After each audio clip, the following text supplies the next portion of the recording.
Hey y'all, it's Wednesday. It's the first Wednesday of the month. It is 8:30.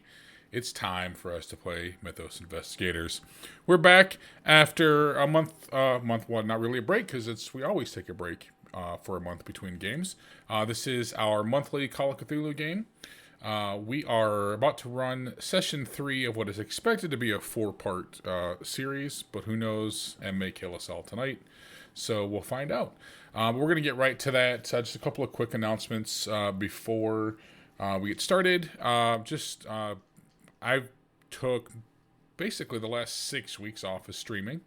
And we are back this week. Tonight is the first night we've been streaming on this channel. So we'll be back tomorrow with International House of Minis. New time is going to be 6 o'clock Eastern. So we can accommodate our friend Keel, who's over in Australia, who doesn't believe in daylight savings, and I tend to agree with him. Unfortunately, we do. So in order to get him on the stream before he goes to work in the future, we have bumped the start time up an hour.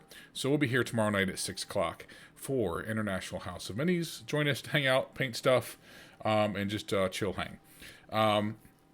One other quick thing to point out, this is the second to last time we'll be running this game on this channel. As a proud member of the Mini Train Domain family, we'll be moving this game and other tabletop RPGs from Big Bearded Nerd over to Mini Train Domain following the conclusion of this series, whether that's tonight or next month, whenever it is.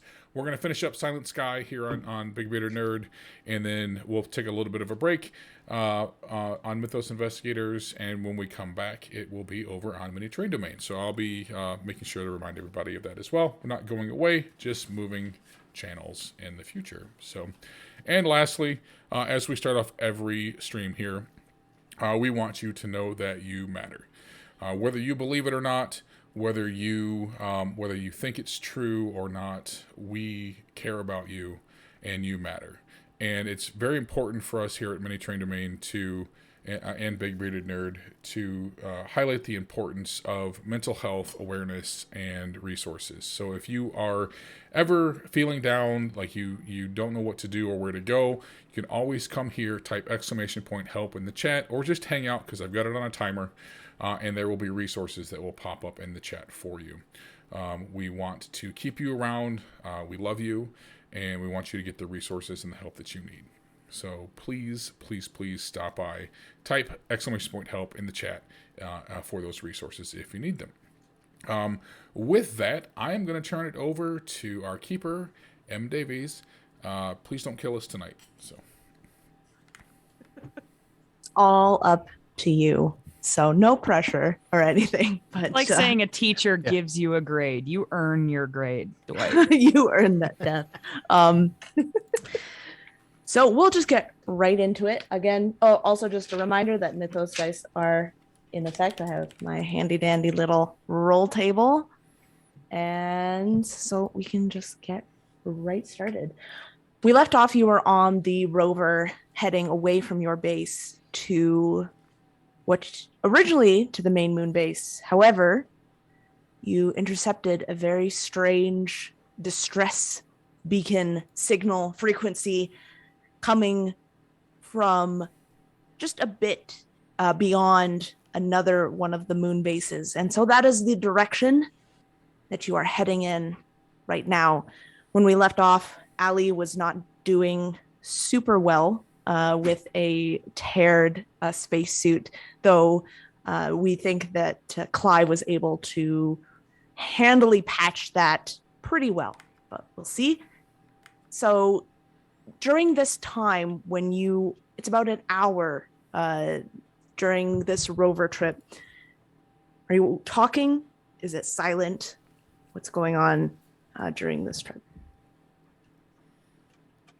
I'm trying not to breathe too hard in case my suit ruptures. Also, my shoulder still hurts real bad.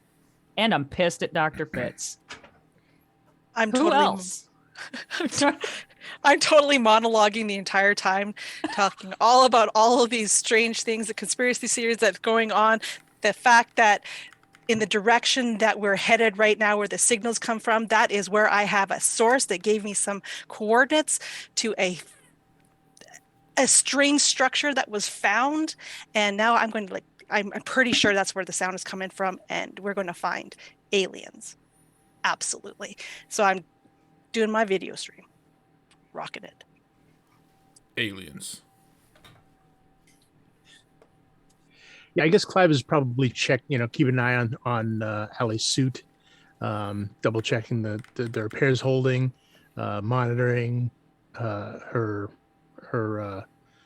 air, and sort of making vague sort of plans, like if they have to sort of start rationing their life support by sort of linking suits together if we need to do that. And he's sort of planning that in his head for the near future if it comes down to it. Oh, and he's looking up a lot because he's paranoid at this point about what the hell's going to come down from the sky and snatch one of them and take them away. I'm not talking, but I am trying to keep an eye on communications, radio transmissions. I'm assuming we have some sort of radar or sensors, but again, just trying to keeping a close eye on what's going on around us. So,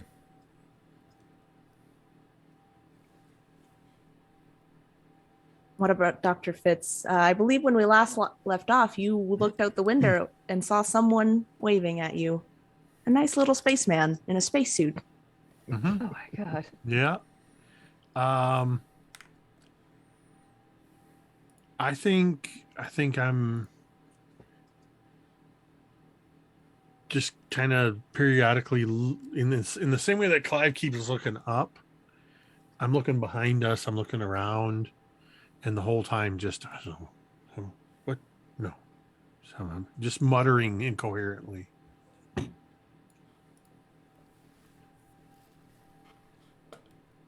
I imagine this rover is actually quite noisy with Dax, Fitzgerald muttering, but no one is really talking to each other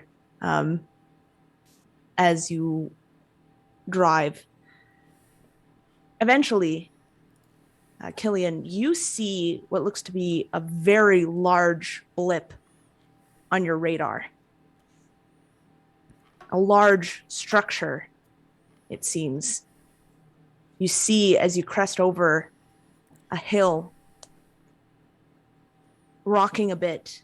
All of you soon can see what looks to be a metal structure.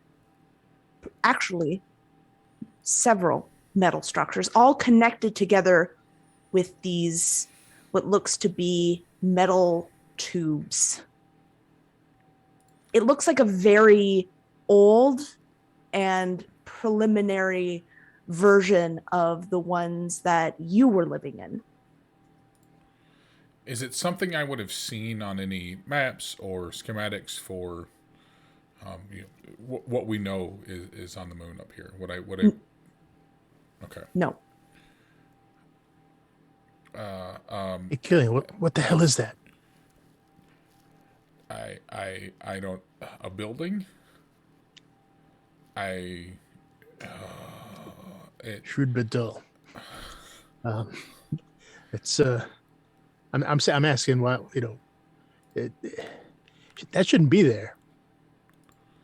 It's not on any of the maps. No.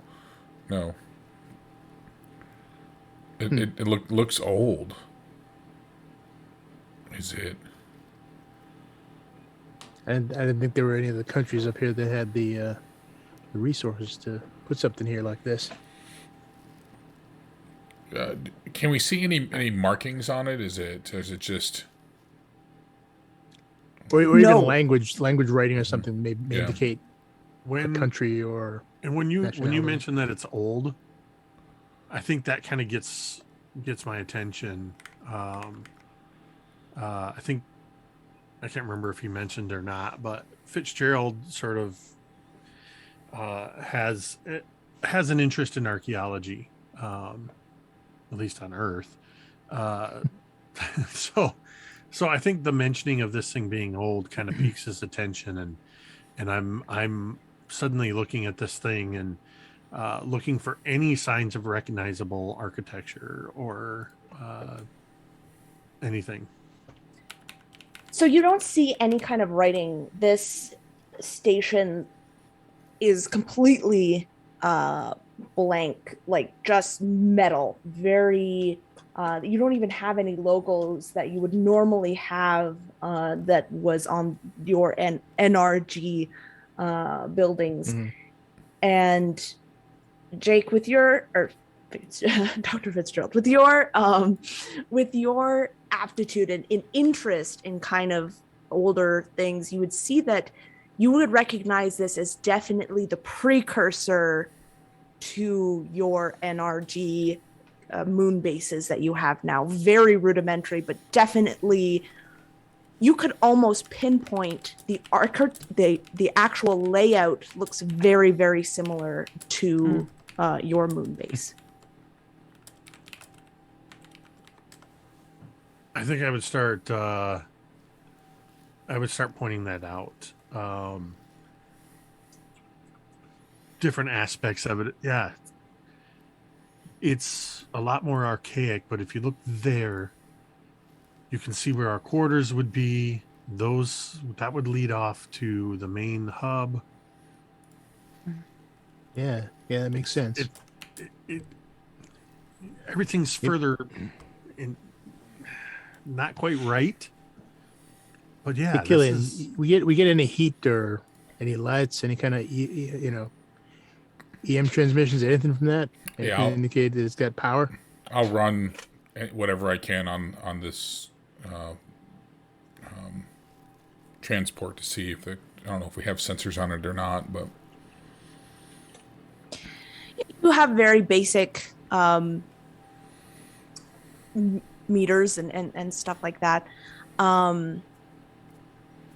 You can see that there is no real heat signature coming from the main base.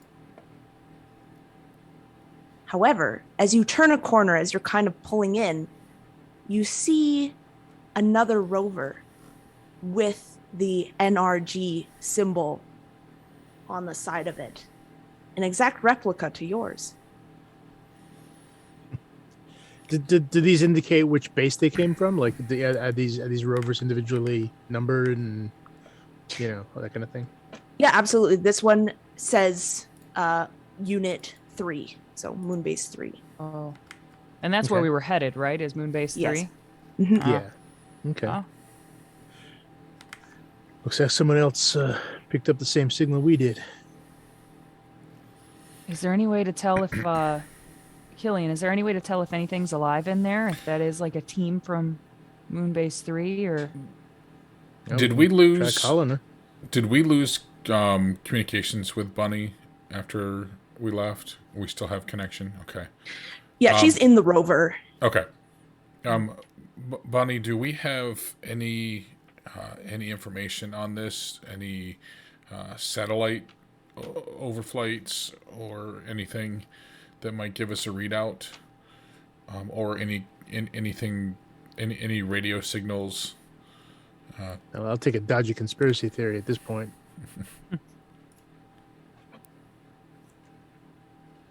Analyzing. There is a large heat, no power pull coming from underground.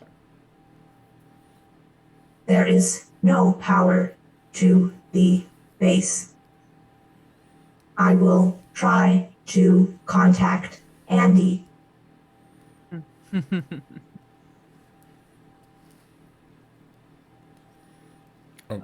underground? So there's some kind of power source beneath the base, but not to the base itself. I don't know why there would be heat Would we know was in our base, in Moonbase 2, would there have been anything that would have caused heat signatures to come from under our base, since this is almost a replica? No, all of your power came from the top. You had like this top central, like with all the solar panels and stuff. You had nothing that went underground. Maybe some Well, storage, but I mean, Okay.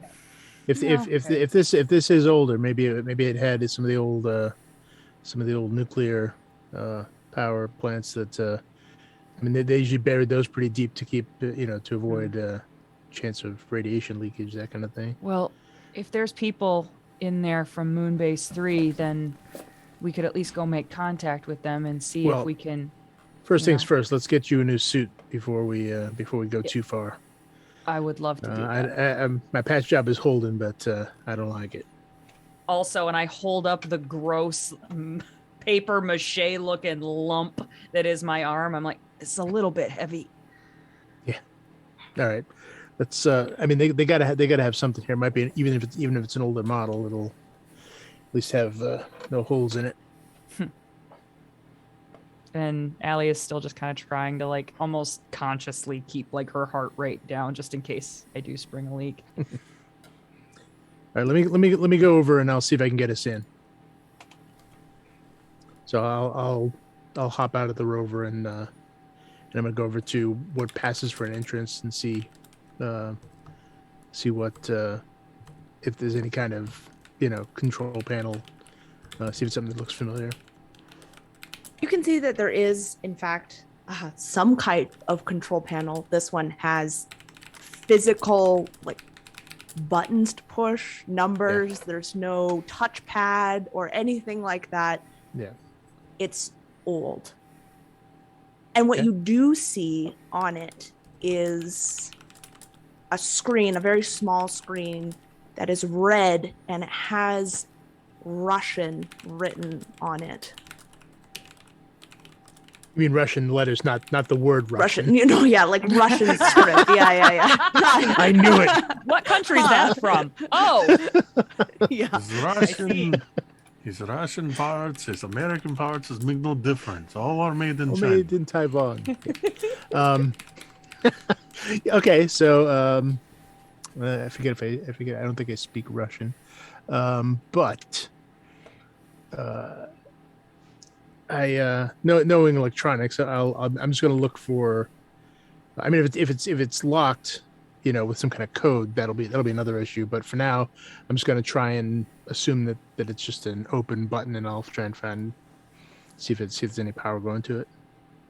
Yeah, as you kind of push buttons, you can tell that there is some power going to it, as you hear like this like negative, like coming from whatever button you push on this pad. Yeah. And then you hear the voice of Bunny. mm-hmm. Yeah. I have spoken with Andy. The 3 individuals from Moon Base 3 went into the station. 1 returned to Rover and attempted to send a message to all bases, and then returned back into the base. All right. But we're not seeing any heat signatures from people, right? Maybe they're caught up in the underground signature. Is that a possibility, Bunny? That is possible. There is a large amount of energy coming from underground. It could be lost in that signature. Bunny, you said they attempted to send a message through the rover. Did that message get away to the other bases? We didn't receive anything. Is it recorded here, like on the rover? Affirmative. The message is in the rover on the terminal. The message failed to send. I kind of look over at Killian and at Clive and at Fitz and Dax. Yeah, let's check out that message. I'm curious. Find out what the hell they're talking about. In the meantime, Bunny, do you have any idea how I can get this? Well, is this control panel anywhere in your database? Something you got a shortcut for me to get this thing open without resorting to physical violence? I will scan the workings of this system. It is quite old. It will take me some time. All right, let's go check out the rover then.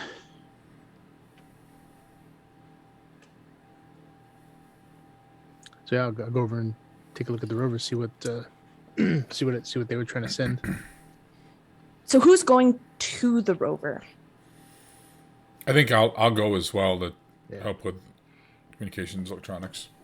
I should probably stay still. I'm very I'm- curious, though. I'm going. I have to record this. Before Clive goes, I look at Clive and I'm like, you're the only one I trust to not be a drama queen about this. Let me know what the message says. I'm very curious. Yeah, you got it. That means everybody leaves. Allie and Dr. Fitz are left sitting in the rover together. We're just sitting there waiting. Like, what time are they coming In the back? back seat. Yeah, like leave the air conditioning on.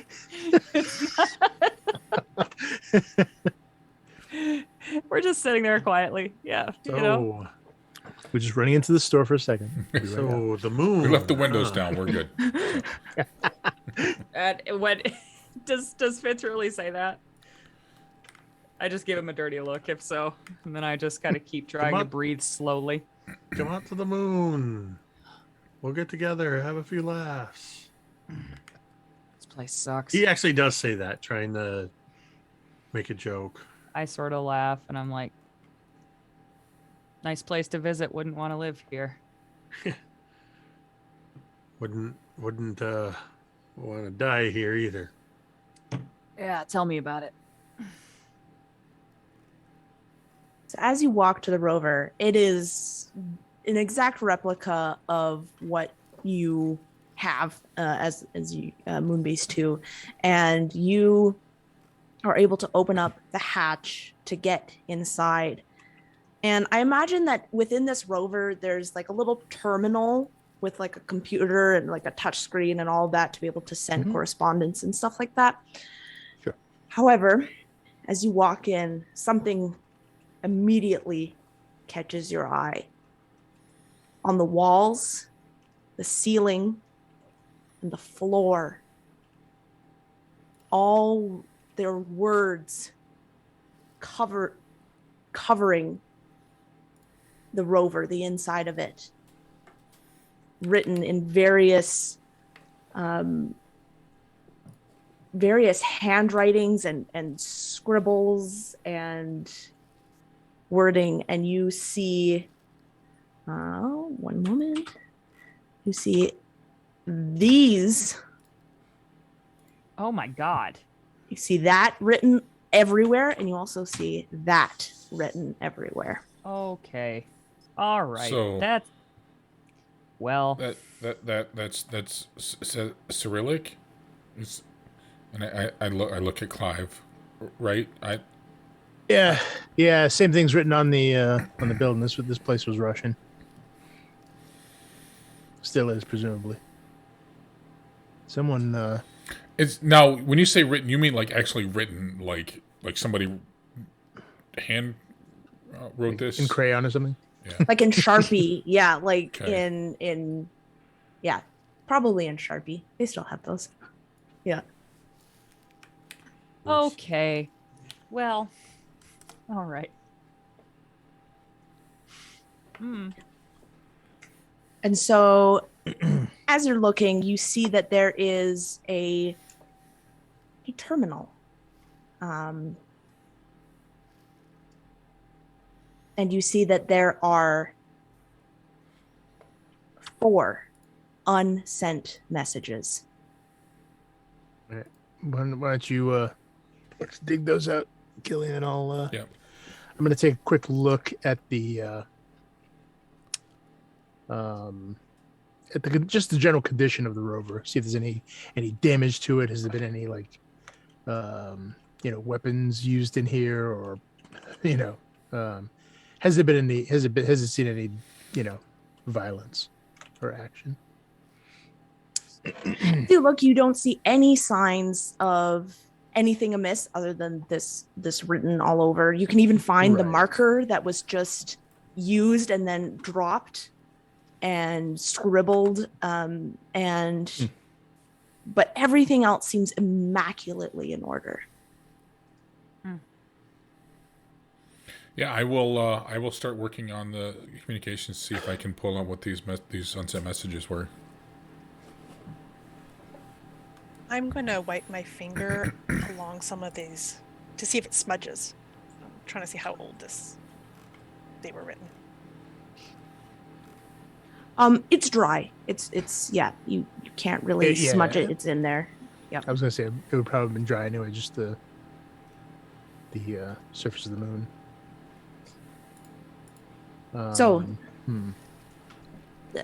The first recording that you hear, Killian, and it's kind of played over the speaker is,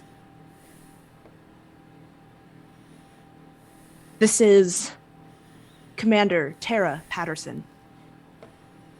If any of you are hearing this, oh, thank God.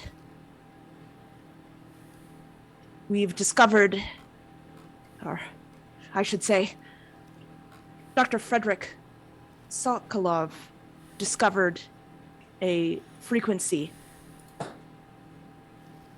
After listening to it, he was able to decipher it, and against my better judgment, we went looking for this emergency signal. It was some base outside of the grounds of NRG. I don't know if NRG knows about this or not. But there have been some very strange anomalies happening from when we first discovered this frequency until now.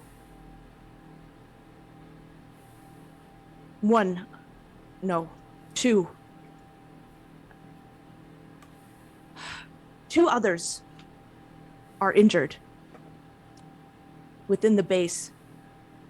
We need immediate assistance. We need immediate aid. Please, if you get this message, come to these coordinates and we will evacuate. 4, the commander at Moonbase, I have forwarded you 4 alarming recordings from Dr. Frederick Sokolov, just so that you can get an idea of the danger myself and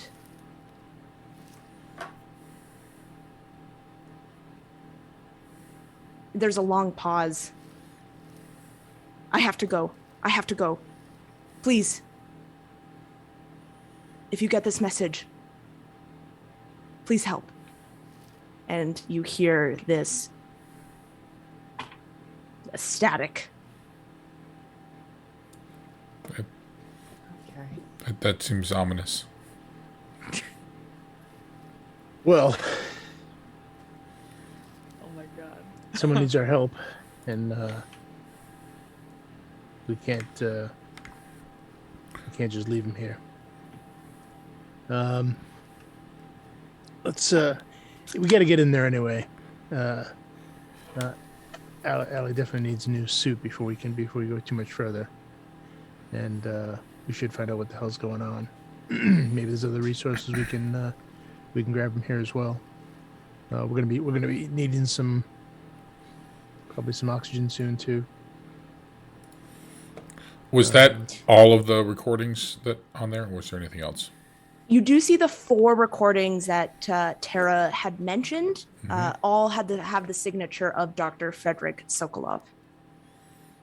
4 recordings of Dr. Sokolov sounds like a best-selling novel, and I'll say it. I'm gonna keep scrolling through and just play the next one. So. Oh my God. This is Dr. Frederick Sokolov. Date, July 15th, 2073. All ops normal in the lab. The reptiles are responding well to the antibiotics, and it seems like we finally got this virus under control. Nothing further to report on the biology side, but as a reminder, this is day 3 of Andy reporting to me about a strange frequency he's picking up. But whenever I request a playback, Andy says my access is denied. This is absolutely unacceptable, and I believe that Scott Johnson, like he always does, is playing another one of his jokes. He claims he hasn't heard anything of it, but everyone is sick and tired of this, and if this continues, I will be reporting him. The next recording.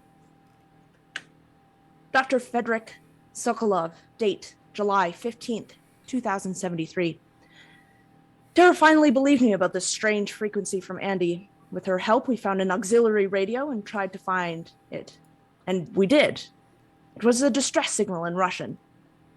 If my parents only gave me one thing, and it was only one thing, it was teaching me Russian. And I was able to translate it, but it only furthered my curiosity and unease. It said, help us, come all to serve at the feet of the child, the harbinger, the mother, serve and seek her womb. This is too far, even for Scott. There was a set of coordinates given that put us not even 40 minutes from the base. There is no way NRG doesn't know about this. The third recording. Dr. Frederick Sokolov, date, July 16th. I had a strange dream of a dark cavern where light radiated from a strange object with glowing, abstract glyphs. I woke up with a pounding headache. Hopefully, if Scott hasn't stolen them all, we have some Tylenol left. The reptiles are fully recovered and the plants have shown expected growth. The Hydra system is... What does it matter? I can't stop thinking about that cave. I felt like I could have stayed there forever. To stay, to sleep, dreamless, faceless, egoless. What a beautiful world. Recording 4 starts with static and groaning. She calls to me, oh sweet joy and love. She sings her song of the silent sky. Sister of the siren, save us poor miserable maggots from the rot of the apple. Her tears have fallen upon my eyes and the scales have melted from my face. I see the truth. She has graced me with her name. The last thing that I have lusted after is her name. Nothing more will I need, oh sweet Alkanost.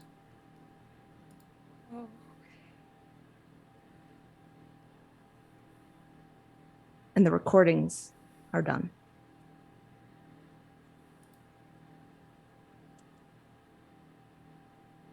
Yeah. Well, I think we should go back to deal with the centipede thing. Have I ever heard of this Alkanost before in all of my research and dealings? Yeah, you can roll me lore or whatever. Sorry, I'm gonna find the page. Some kind of history or like, here we go.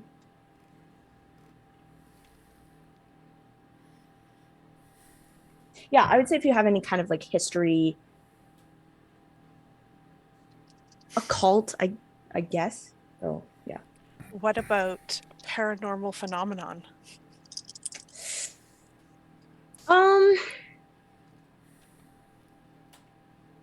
No, I don't think that this would fall under that. It doesn't really matter. I rolled a 96, so nope.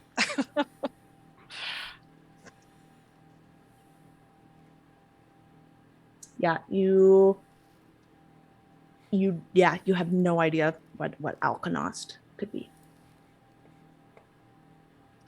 I am, however, after the second recording, hearing about the harbinger, the child, the mom, and all that, and then the final one, I am actually looking at the egg that I somehow have still, for better judgment, in my possession.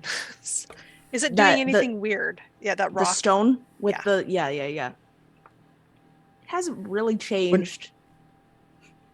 No, I was gonna say when they say Alkanost, I'm kind of looking at the writing around and noticing that Russian word that's looks kind of reminiscent of it. Like, Yeah, it does. I don't know Russian, but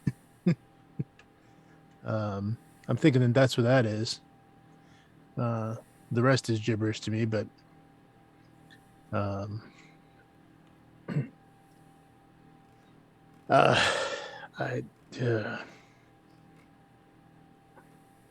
think these people have gone crazy.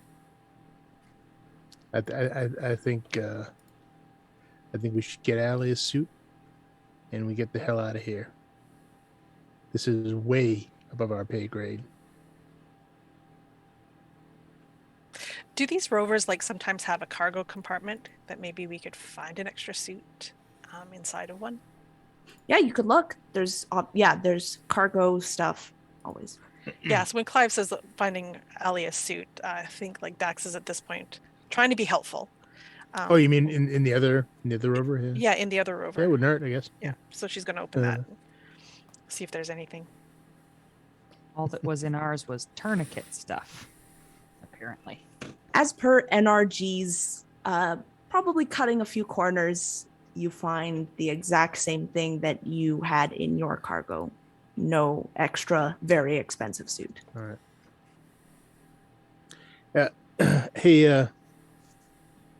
Hey, Bunny, you get anything for me on that control panel yet?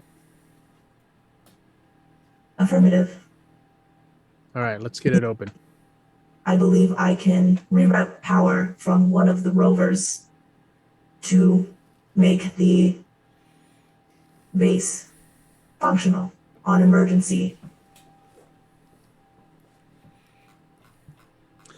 All right, let's make that happen. We'll use the rover 3 and get that hooked up. I assume I have to make some kind of direct cable connection of some kind. All right, so Affirmative. Clive will immediately start on that. He's like, all right, I'm going to get this hooked up to the, I think there's an access panel over there. At least it looks like one. And why don't you guys go fill Dr. Fitzgerald and Allie in on the good news. There are incoming frequencies I have detected on channel 3.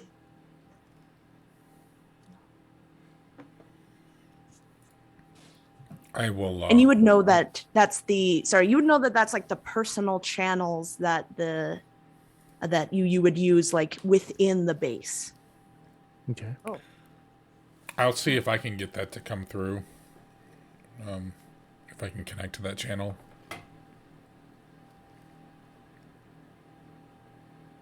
Yeah, you're able to. Come in. This is Tara Patterson. Hi, this is Killian.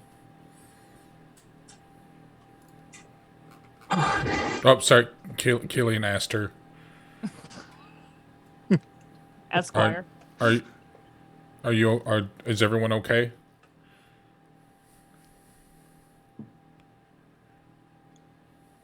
No. Where? Killian, you must be close since you are coming into the frequency. Andy told me that someone had boarded the rover. Yeah. We're at the rover. We have our rover here too. Where are you? Dr. Frederick, he's gone mad. He started attacking Scott, and we had to hide. Yeah. Scott is injured. Yeah, but where are you? We're inside the base. We can't get out. Okay, we can't find any signals. There's a heat signature underground. Is that you? Yes.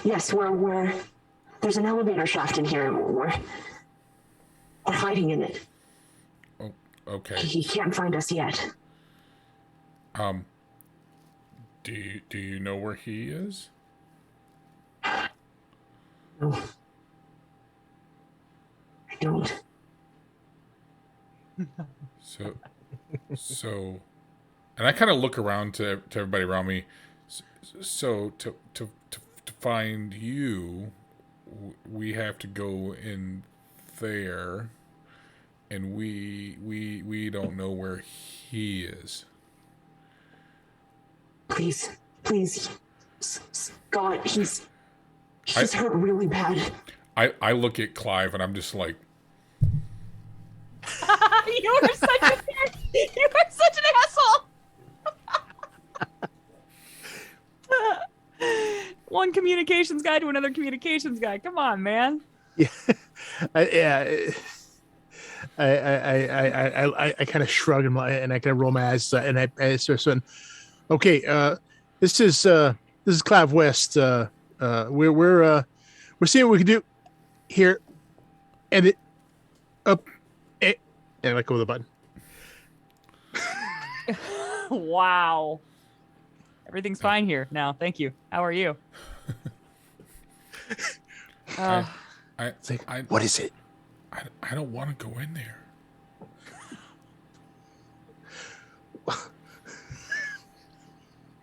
We're the heroes. We're the protagonists. I'm a computer nerd. I don't fight people that have. Yeah, well, I'm an engineer and I'm an engineer and a part-time bartender. This is what we got. Listen, they need our help. We got a wounded scientist, a crazy doctor, and we have our influencer here who's recording everything we say and do.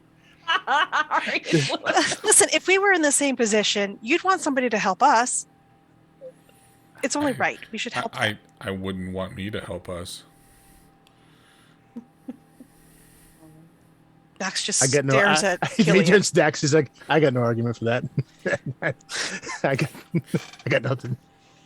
Look over at Allie. It's been like 20 minutes.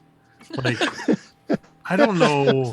I don't know if they're taking so long because they found something, or they can't find anything. Well, I mean, I assume you should be able to Dax talk to us if you wanted to, like, you know. I turned my head to him. I'm like, there's got to be something over there. If there was nothing over there, Dax's attention span is like a goldfish. She'd be back in this buggy. There's got to be something over there worth filming. Otherwise, she wouldn't have stayed.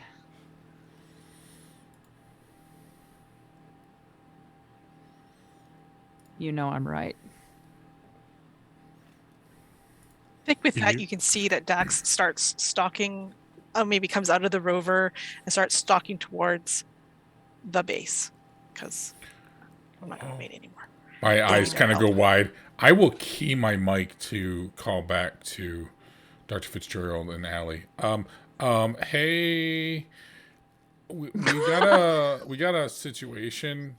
Can y'all get over here? Just I look FYI. at Fitz. I look at Fitz, and I'm like, does he sound nervous to you?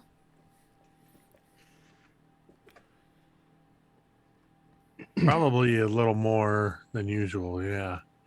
Yeah. Can you walk? He's always a little jumpy. Wait, is it your arm or your leg that's messed up? I forget. It's my arm. It's really messed up. A terrible Yeah, doctor. I can walk. Yeah. Don't quit your day job, Doc. And I get out of the meanwhile, buggy. Clive is going to be hooking up that power cable, trying to get at least some power to the base from the other rover. Yeah, and Bunny kind of directs you on where to hook it up, and you're able to do that, and you find that the red bar across the screen is now green. All right. Ooh.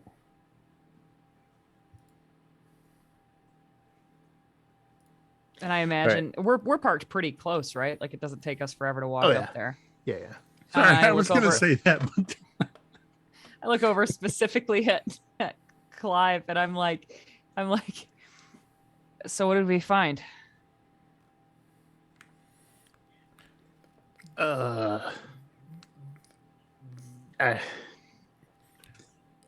Somebody is someone's gone crazy. Right. They're inside, and they don't know where he is, and they need us to help find them. Oh God. Is he dangerous? Oh yeah. 100%. Somebody's hurt in there. Well, there's 5 of us and 1 of him. I mean, well, count me in for a half right now. Do I know this other doctor? Yeah, definitely. Definitely you would have met. You probably know everyone. You probably know Scott and Tara and Frederick.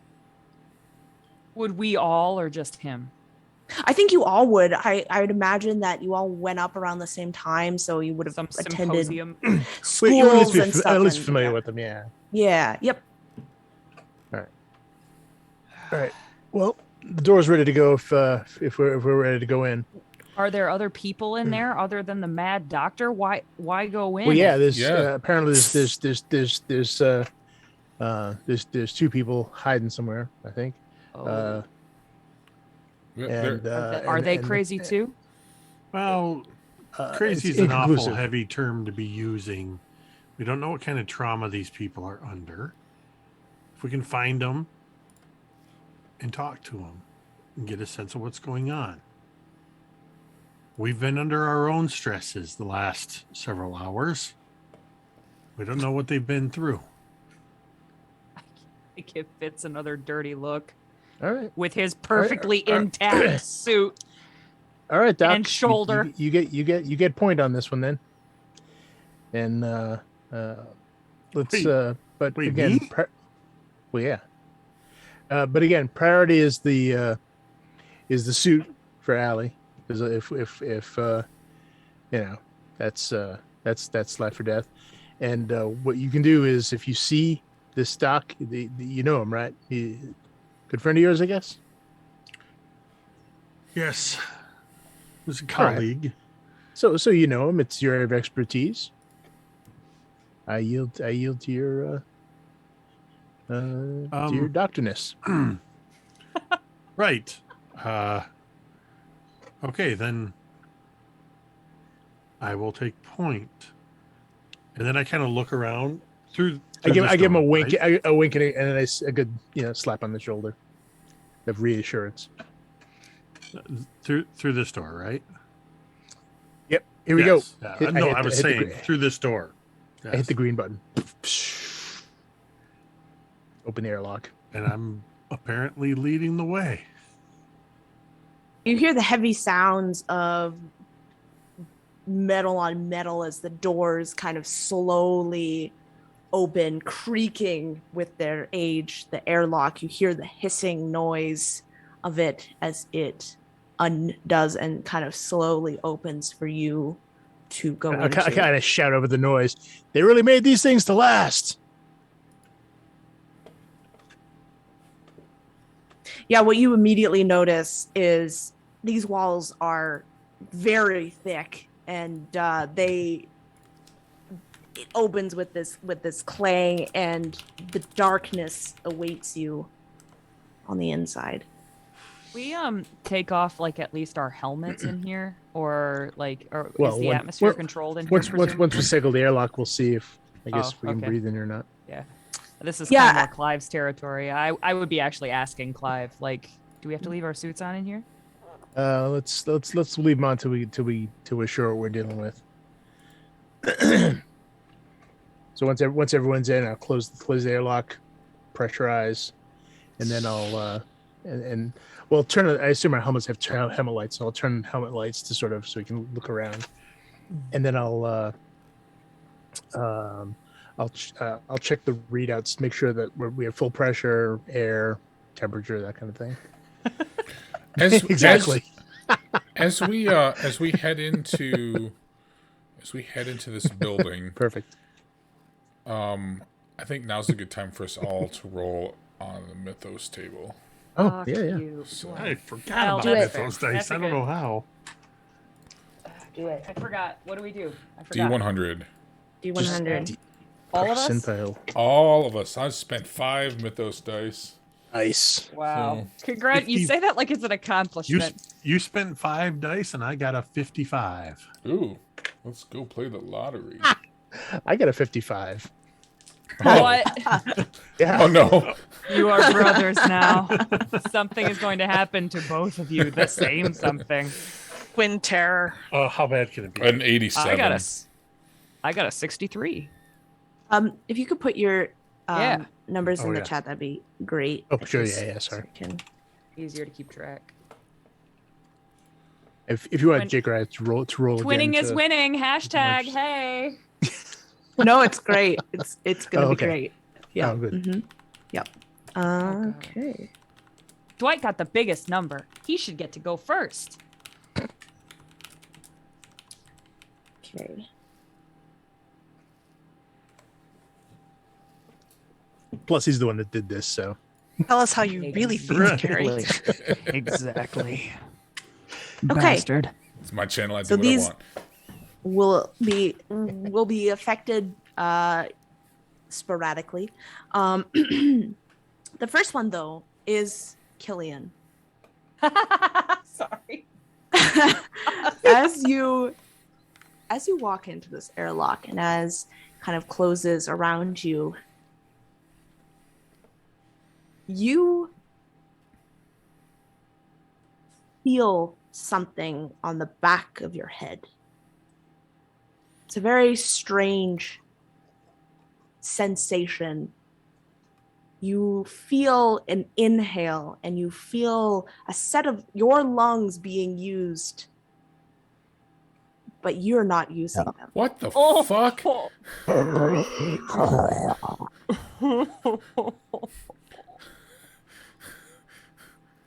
You do still have your helmet on. So I feel something yeah. on the back of my head, and I feel something else using my lungs. Yes. I don't even know how to react to that. Did you say that out loud or? No, that was just me. Oh, okay. Like, what? So I like. Does it affect like? I'm breathing, but it's not me doing the breathing, so I'm getting air and everything, but I can tell that it's not me. Yeah, so it doesn't feel like you're getting air. Whenever you great. try and breathe, it kind of feels like someone is blocking it. So you can get a little bit, but when you try and breathe out, someone else is breathing in. It feels like there's this weight on your chest. Okay, so I take a couple of steps when the first one, and I kind of look down, and then the second breath, I kind of look up, my eyes kind of go wide. Whoa! What's going on? Clive immediately checks his life support. Hold on. It's okay. It's probably just a panic attack, Doc. And he looks to Dr. Fitzgerald. I think he's having a panic attack. Killian, deep breaths. No, don't hold your breath. Take a deep breath. Inhale. It's not. I can't he's- breathe. he's- I look back Hold at on. Clive. Is he got something wrong with his suit? I don't think he's getting air. Everything looks nominal. My helmet. I'm All right. and I'm Can we get out of this and maybe get into the regular if place? we're pressurized at this point, Clive will undo his helmet and kind of twist it and take it off. Easy. I put my hand on his shoulder. It's okay. Do I You're still good. You're feel the fine. thing on my head? Yes, and as you are kind of fighting for breath and air, you hear something in your helmet. The helmet that they just took off, or what? And I just kind of like look down and I start pointing at it, and I like kick at it, and So this is before, like before as you're taking, right as they take okay. it off. Okay. Yeah, yeah. like the motion of it to being taken off. You Okay. can Yeah. feel something still at the back of your head, and it stays as the helmet is being lifted off, Yeah. and you I hear. reach back and I start clawing at the back of my head. Not like I'm As- like swatting at it, and As you reach back there, you feel something squishy, oh god. kind of, and wet and kind of gel-like. And as you squish into it, you can feel skin enwrapping around your finger, almost like you've poked an eye. Oh my god. My eyes were already wide, but they go even wider. And I just start like, I think it's like one of those like caught screams. Like I don't have any breath, but I'm trying to scream, but it just kind of like chokes on its way out. And I grab and I just yank. Do we notice him doing like does he actually have something there that we can see, or is it no? Wow. You can't see anything. It's okay. Just calm down. You're fine. You're fine. Just take some breaths now. I'm going to do like what I did with Dr. Fitzgerald, and that is flip my video into different frequencies to see if I can pick up anything. There I'm taking off my is- helmet. Also, you don't does see Killian get anything on the different Does Killian get a frequencies. sanity check for that? Yes. And again, I'm just trying to like croak out help, calls for help, screams, whatever. I start to kind of thrash around. I'm kicking at the helmet that they took off, and I just and again I just whatever this is, I'm trying to yank my hand away with it, whatever it is. We're going to be the best of friends. Oh,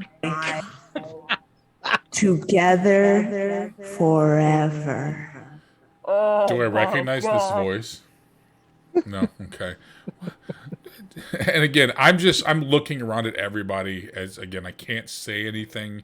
I'm just begging and pleading for help with my eyes as best as I can. So I mean, I'll look where he's grabbing. I'll try to pull his hand away, and I'm looking at the back of his head. See if he's got any wounds. Maybe like maybe there was a cool some kind of some kind of leak or something inside his helmet, or from the cooling system or something, or nothing. Okay. I'm gonna just try talking to him. I'm gonna go into full doctor, mental health professional voice, and just trying to, Killian, listen to me. Focus on my voice, Killian. I need you to focus. Look at me. Look at me, Killian. And just don't look at anybody else. Don't look at anything else. Just look right at me. Try to take quick breaths. Sorry. Try to take deep breaths, not quick breaths. Hyperventilate. And I think it's just like I'm getting this like just this little squeak of breath, as I and I'm just kind of gesturing at my head. What? There's not. I didn't see anything back there. He looks fine.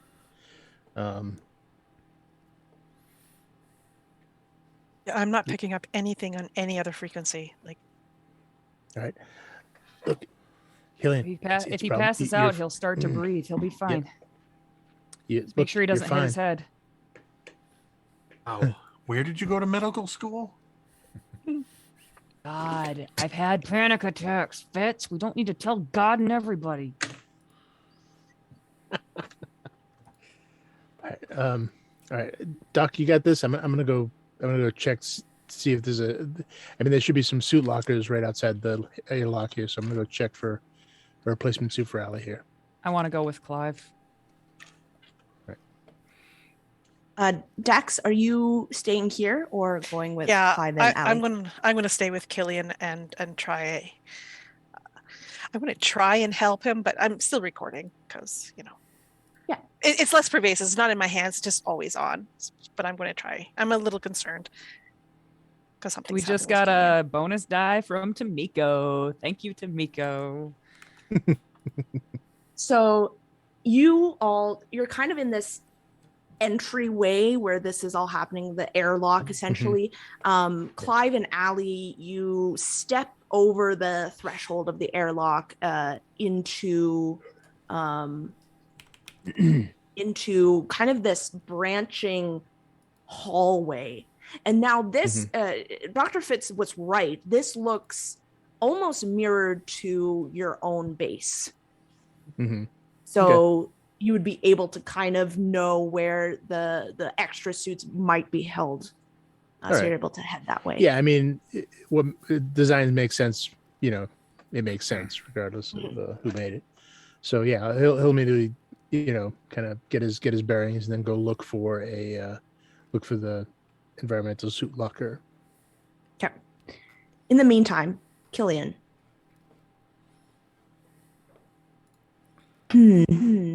I wouldn't want my very good new friend to die before we've gotten a chance to know each other. Let me help you. Let me make you seem a little less dangerous to your friends for now.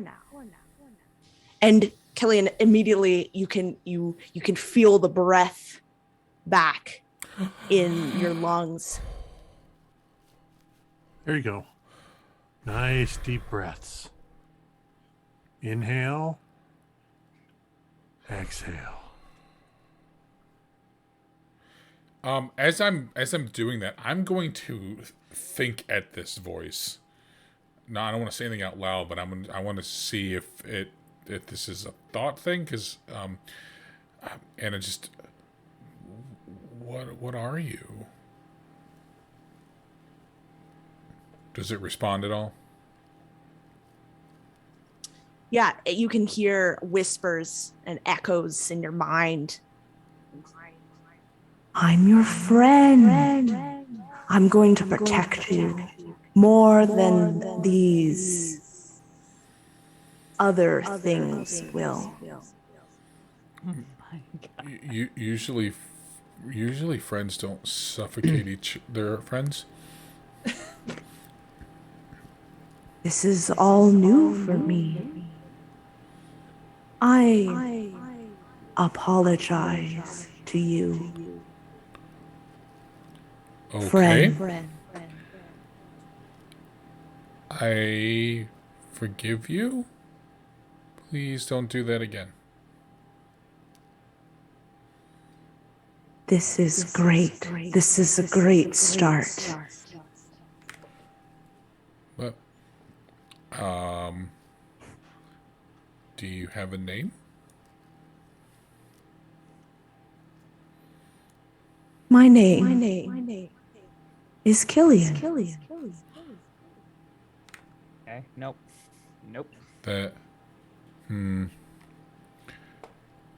That's my name.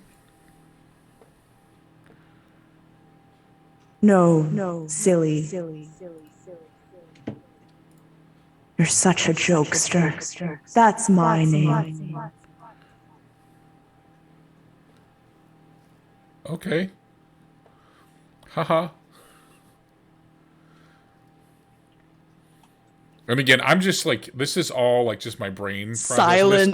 this. I'm still just looking right at Dr. Fitz. Yeah, I'm just inhale, exhale. I think I've got him. I think he's calming down. He's starting to see more normal. Fine.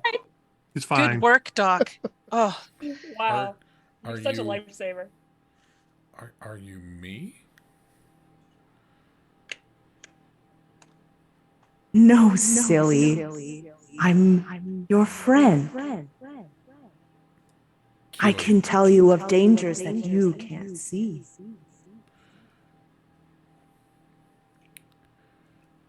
Okay. Today's been weird, so I'm just gonna go with this for now. And I'm just kind of like if Dr. Fitz is watching me, you see, I just kind of like close my eyes and kind of grit my teeth a little bit, maybe squint. Okay, friends. Killian. There you go.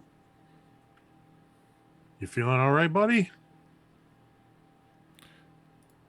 No. He's back to normal. Gave us quite the scare there. Glad you're okay. And she'll just kind of give him a slap across the back, in friendly, maybe a little harder than Killian is would like. Yeah, I kind of like stumble forward and like catch myself and just kind of nod. And again, I just got this kind of like terse line on my lips. Just, yep, okay. Let's go so we can get out of here.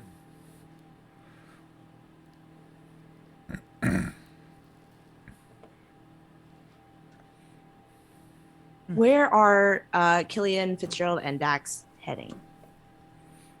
Going to follow Clive and Allie. As you begin to do so, you hear Bunny. You all hear Bunny in your small earpieces. I am sorry to report there is something wrong with the power. The power is being pulled from the rover in order to maintain services and supplies of oxygen to the base. I am going to have to intermittently shut down parts of the base to figure out the problem and to shut off the power being pulled. Apologies for the inconvenience. Yeah, Bunny, how about you just turn off areas that we're not in and just maintain areas that we are? I will maintain life support in areas you are in. We appreciate that very much. And thank you for choosing energy. As you say that, though, you begin to hear the sounds of things turning off and turning back on, vents flowing and going. Killian, Fitz, and Dax, the door that you saw Allie and Clive kind of start going down towards that hallway, it closes. And you see the hallway power down that is on the other side of this door. You see there's a little window.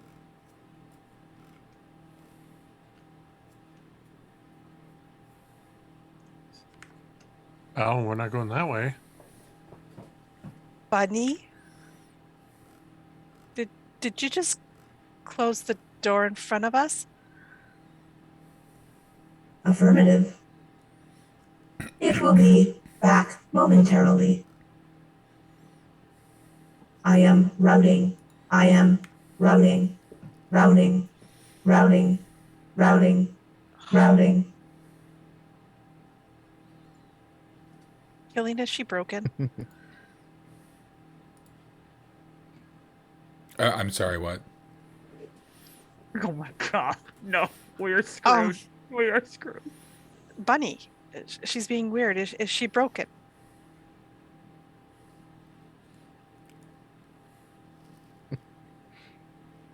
Maybe? Bunny. Bunny, are you there? Killian, do something! Do I... Clive. Oh, God. Do I see any kind of indication that there's a signal from Bunny?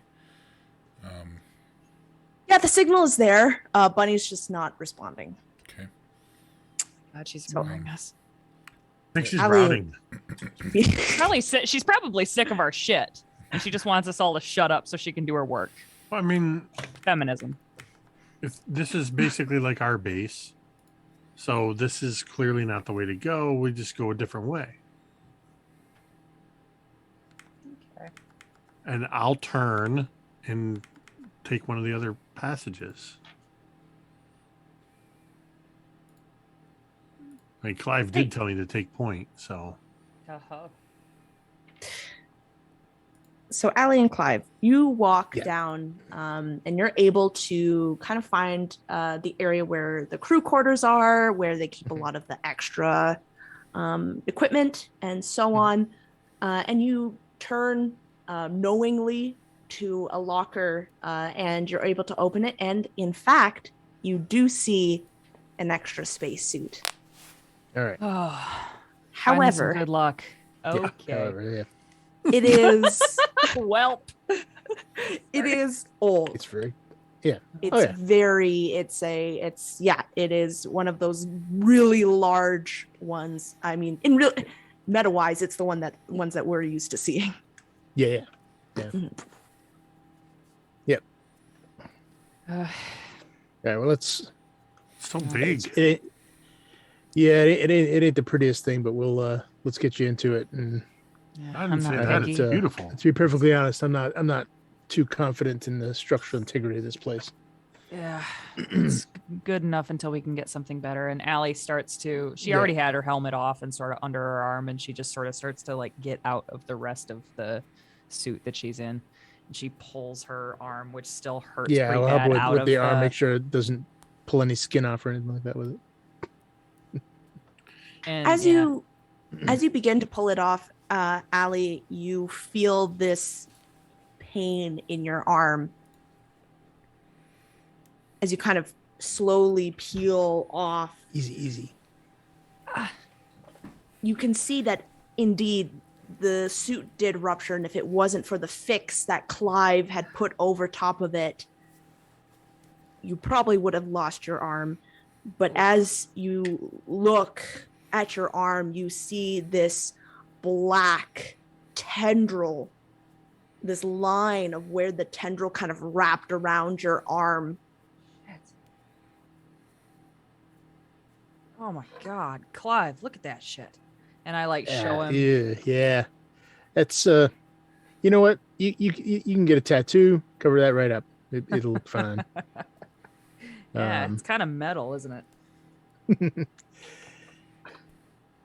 Well, the good news about these old suits, though, is they're pretty tough, which means, that if this happens again, it might actually not get through this time. No, I'll be super happy if we get into any fights with more gigantic centipede crab monsters. Well, let's hope we don't. I start to get into the shitty old suit. And obviously, Clive is going to check out the suit carefully to make sure it's. Besides, old is fine as long as it's working. Do pressure check everything to make sure that it's viable. You're able to do so, and with your expertise, you're able to distinguish that it is workable. While he's kind of like just going around making checks, I'm sort of like looking at like the valves and the buttons and the what little adornments are on this thing. Are there any, like, it's almost like it's like space camp, man. You're trying on a cool old artifact. Like, are there any like writings on it? Is there like somebody's name? Was there a name tag? Like, yeah. So you see it's all in Russian, and there is no name tag. Okay. Well, this is kind of cool. Well, yeah. Hopefully, no one farted in there. Thanks, Clive. Well, you should fart in there. Make it your own. No, not gonna Come do on, that. you But feel thank better. you for the offer. Nope, not gonna. And I just kind of keep like I kind kind of I almost. did. I'm no, doing it 'cause right it's now. Like, oh my God, you're cruising for a bruising, Clive. And then I just sort of like I'm start still like doing latching latches, and I'm still doing it. One of them long ones. Silent but deadly. Sounds like a mouse burping. This is kind of raising Allie's spirits and taking her mind off of her shoulder, and that's kind of nice. And so yeah, I'm like latching latches and trying to get ready. I'm like, okay, well, I guess we don't need to turn on we don't want to waste oxygen while we're in here and everything's fine, but does it fit okay? Is everything sealing okay? Do we know? Seems to be fine, I think. At least Okay. that's what it seems at the moment. I turn to Clive and I'm like, well, look at me. Right out of Sputnik, huh? Perfect. It's probably from that time period by the looks of it. You ever heard of MTV? And I'm just like, well, we should probably At get the back station to that the others. had all those reality shows. Why did the lights in the hallway go off? And I kind of like Bunny look said out. Bunny said she was doing some power saving measures. yeah. So that's probably that. All right. You look around this. Sorry. Do you look around where you are at all, or do you just kind of not? Oh yeah. Oh yeah, I would be looking around too while they're getting Allie's suit. Well, besides the fact that we know that there's a crazy doctor around here that might try to kill us, we're definitely paying attention for that sort of thing. Yeah. Yeah. So Fitzgerald, you and Killian and Dax are away. We went somewhere else. Yeah. You went the other way. You're trying to find your way the scenic route around, presumably to find us. I'm not looking for you. I'm looking for the doctor. Oh, you fancy bastard. So as you kind of poke around in this area, you see there's a lot of books lining the shelves and a very old looking computer, and there's books in different languages, but there's one in English that catches your eye because it is the only one that is not dusty. The other ones are covered in dust. This one says Slavic folklore on it.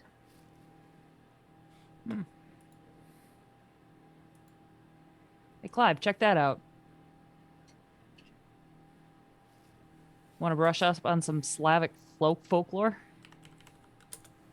We should probably just wait for the others to find us. Was that us that saw the books? I thought it was the other group. No, it's you guys in this crew area. Okay.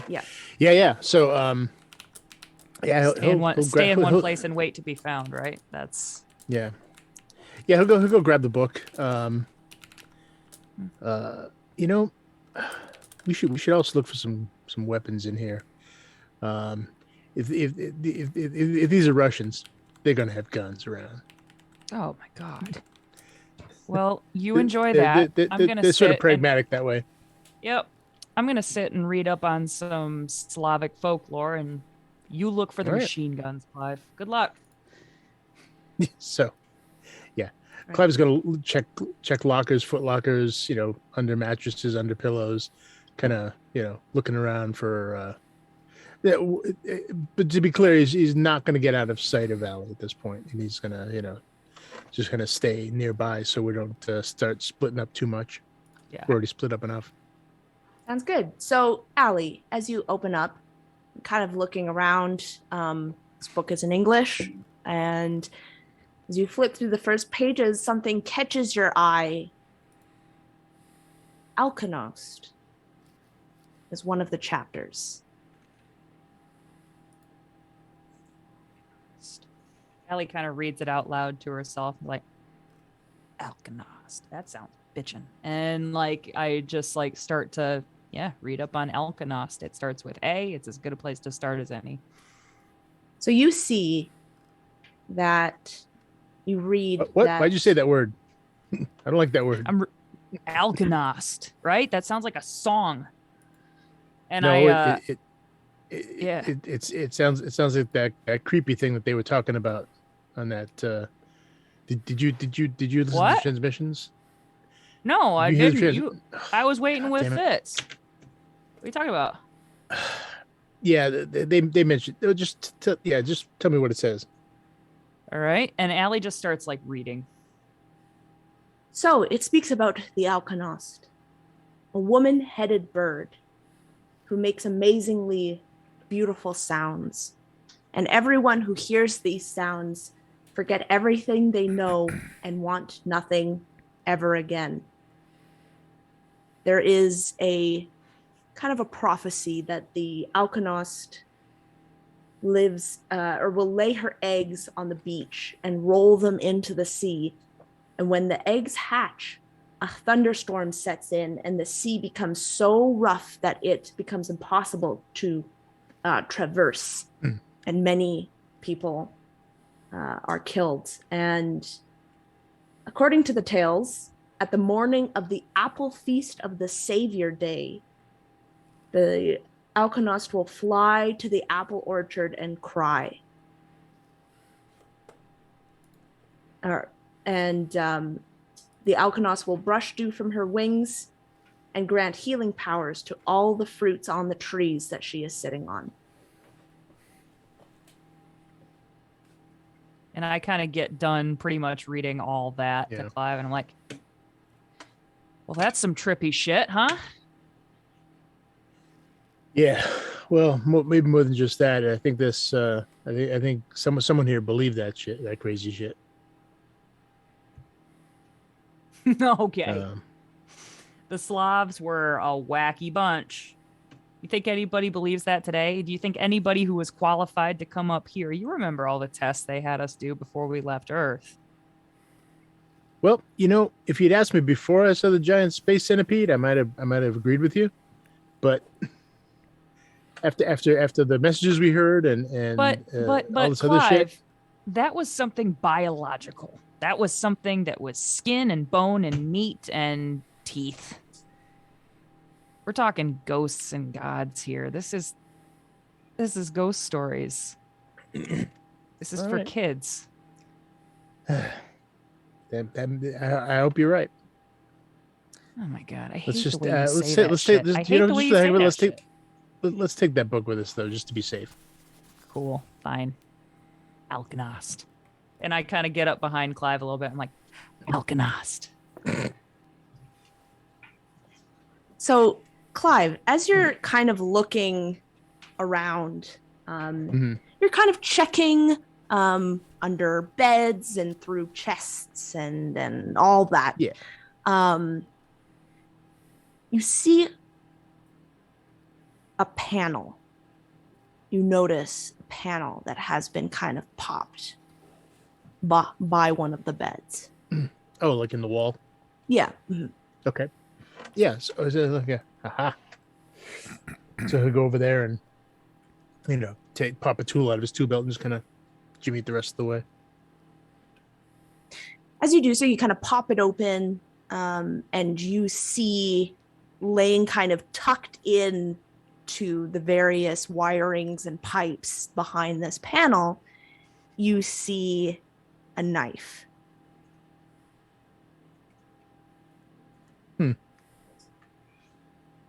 All right. What kind of knife? Like a long, almost like a small machete. Like definitely not a cooking knife. That's not a knife. This is a knife. Yeah. Kind of, yeah. Got it. Well, he pulls this out. It's like, whoa, found something. So, no, Clive, as you reach for it, and as you're you have to kind of wiggle your hand into the wire a little bit to try and get this knife out. Mm-hmm.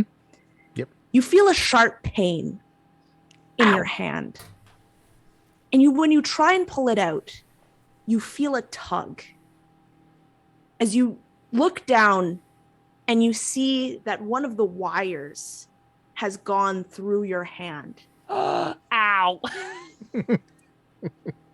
And you feel another pinch pain. As you look down again, you blink, and another wire, and another wire. All right. I get my wire cutters out, and I go in and I'm starting clip as fast as I can to try and get my hand free. As you try to clip them, and you do so, they begin to writhe and move and to try and grab your hand again. And as you quickly clip them and you quickly are trying to do all this, please make me a dex to see if you can kind of pull your hand before they reach out. And also a sanity check as you see this. Yep. All right, let me do the dex first because my dex is pretty good. All right. Yeah, that's a 20.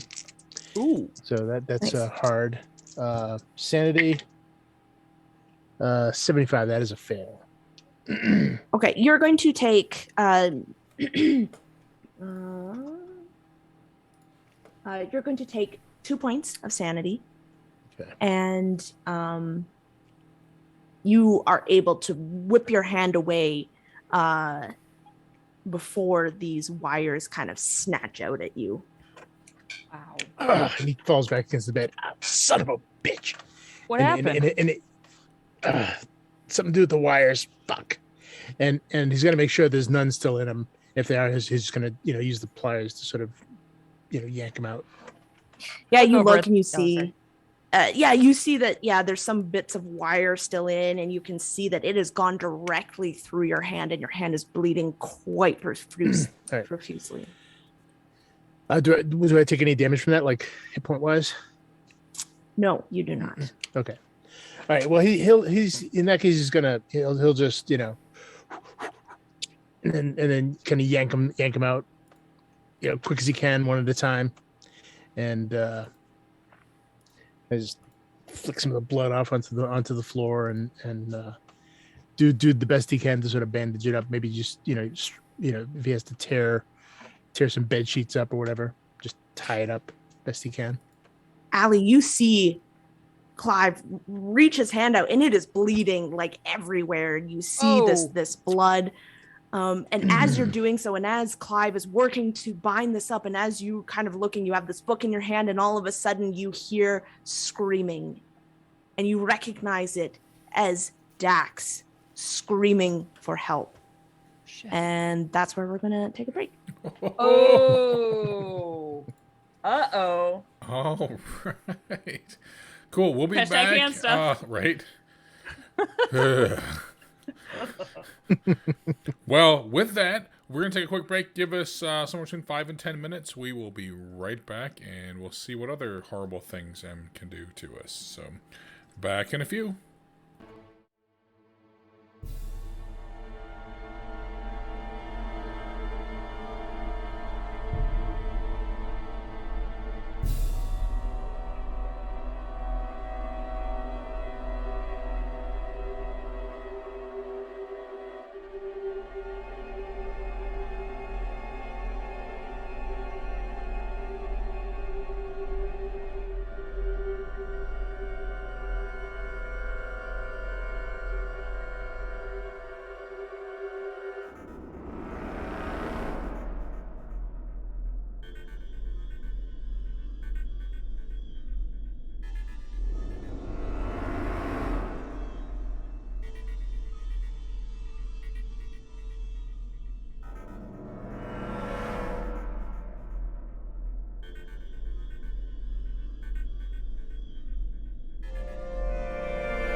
Hi, we're back. I've been I've been prompted. So Allie. Sorry, correction. Killian, Dr. Fitzgerald, and Dax. You're walking through the halls. Are you taking any kind of precaution or trying to be sneaky or anything like that? Or just casually walking? I'm not. I'm looking for Dr. Fitzgerald. Nope, that's me. Looking for the other Dr. Fitzgerald. I totally blanked on his name. Dr. Frederick. Sokolov. Dr. Frederick Sokolov. Yep. Yes, I'm looking for him, so I'm not really being sneaky. I mean, while Dax can be sneaky, I think she's far too excited about the fact that after such a long time and nothing was happening, today has been like manna from the heavens. So right up there with Dr. Fitzgerald, talking, probably asking him questions as we're going about what kind of things do you think we could expect from this Dr. Frederick Sokolov, and what was he like before, and all sorts of things. Credits. I am in excruciating detail ignoring you.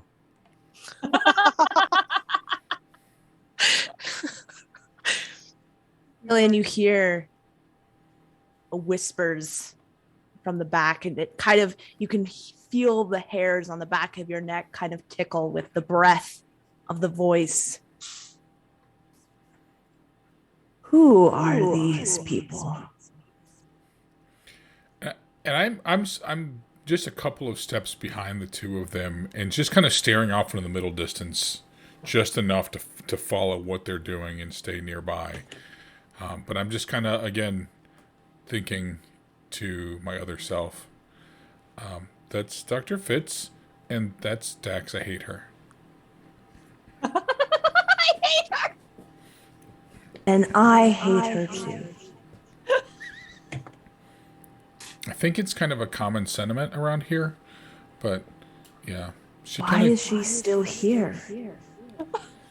Well, she works with us. Don't you think that she'll be a problem for us?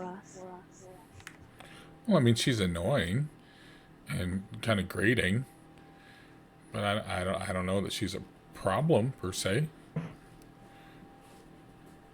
Do you trust her to save your life, or will she just be looking through it at your death through a lens? Oh, she'll watch me die and film it from 3 or 4 angles, I'm sure. Wait, my death? I won't let that happen, friend. Okay. This is fucked up. I just want to know that people can be trusted. Who can we trust? I mean, Dr. Fitz.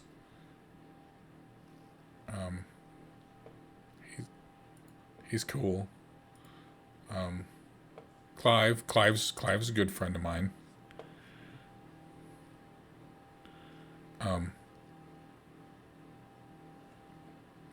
That's good.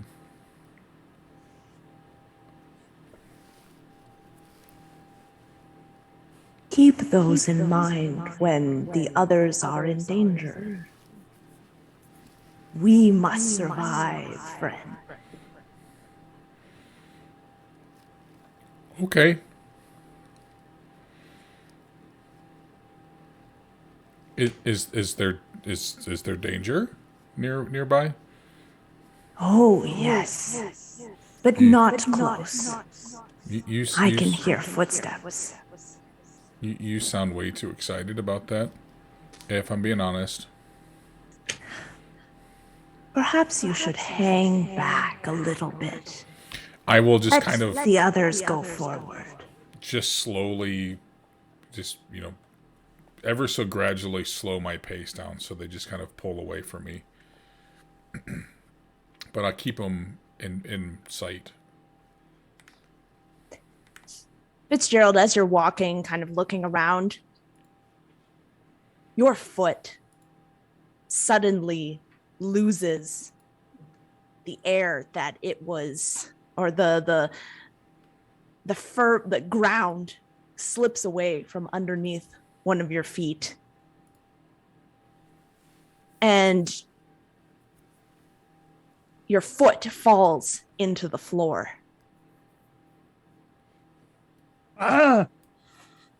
Wait. Sorry. Hold on. I want to clarify something. Did it fall into the floor or through a hole in the floor? No, into the floor. Okay. So yeah, I sort of stumble and then immediately turn and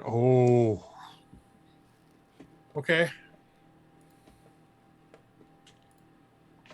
Hey, Dax, can you maybe not look through your camera lens and give me a hand here?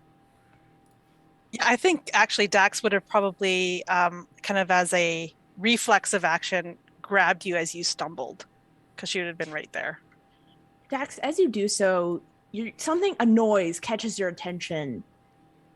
It sounds like gurgling and the churning of liquids, as quiet at first, but you can kind of hear it's getting louder, sloshing noise that seems to be coming around the next corner.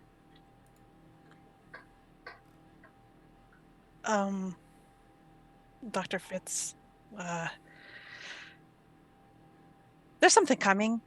You really need to get up out of. Yeah. What the heck happened to your foot? I'm gonna try pulling it out. Can I? It is stuck.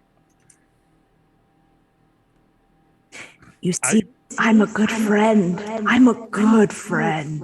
I keep us safe. I can't move it. I can't. Yeah, I'm starting to tug on my leg, trying to move it, twist it. I'm going to start kind of feeling around on the floor, banging it, doing something, see if I could, I don't know, find some sort of purchase to get his foot out of the floor. Yeah, as you're like touching like around the thing, you feel like there's no give in between the floor panel and his foot skin. They seem to be integrated into one. Dr. Fitz, I don't know what to say, but it looks like you've become the floor.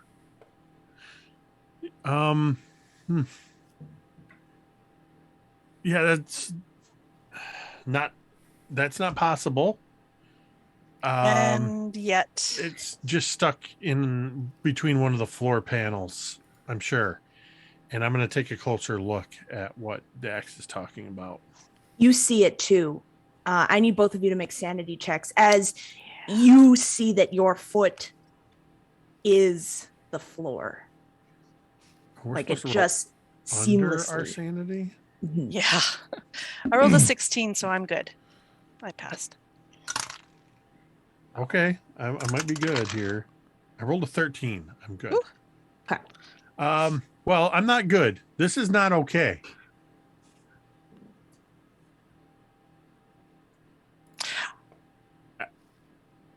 If Clive was here, he would probably cut my leg off. That's what I was going to suggest. Yeah. Is there a way to pull up on the floor panel or anything? I guess we could cut the floor. You'd have them. It's a possibility. In our suits and our packs, like, would we normally have had like welding torches or anything, or could somewhere in this corridor find something like that? Clive has a welding torch. Yeah. Awesome. And a knife, apparently. Bunny? You hear static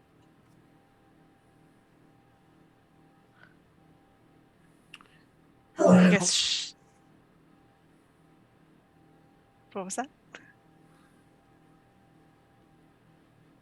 Hello.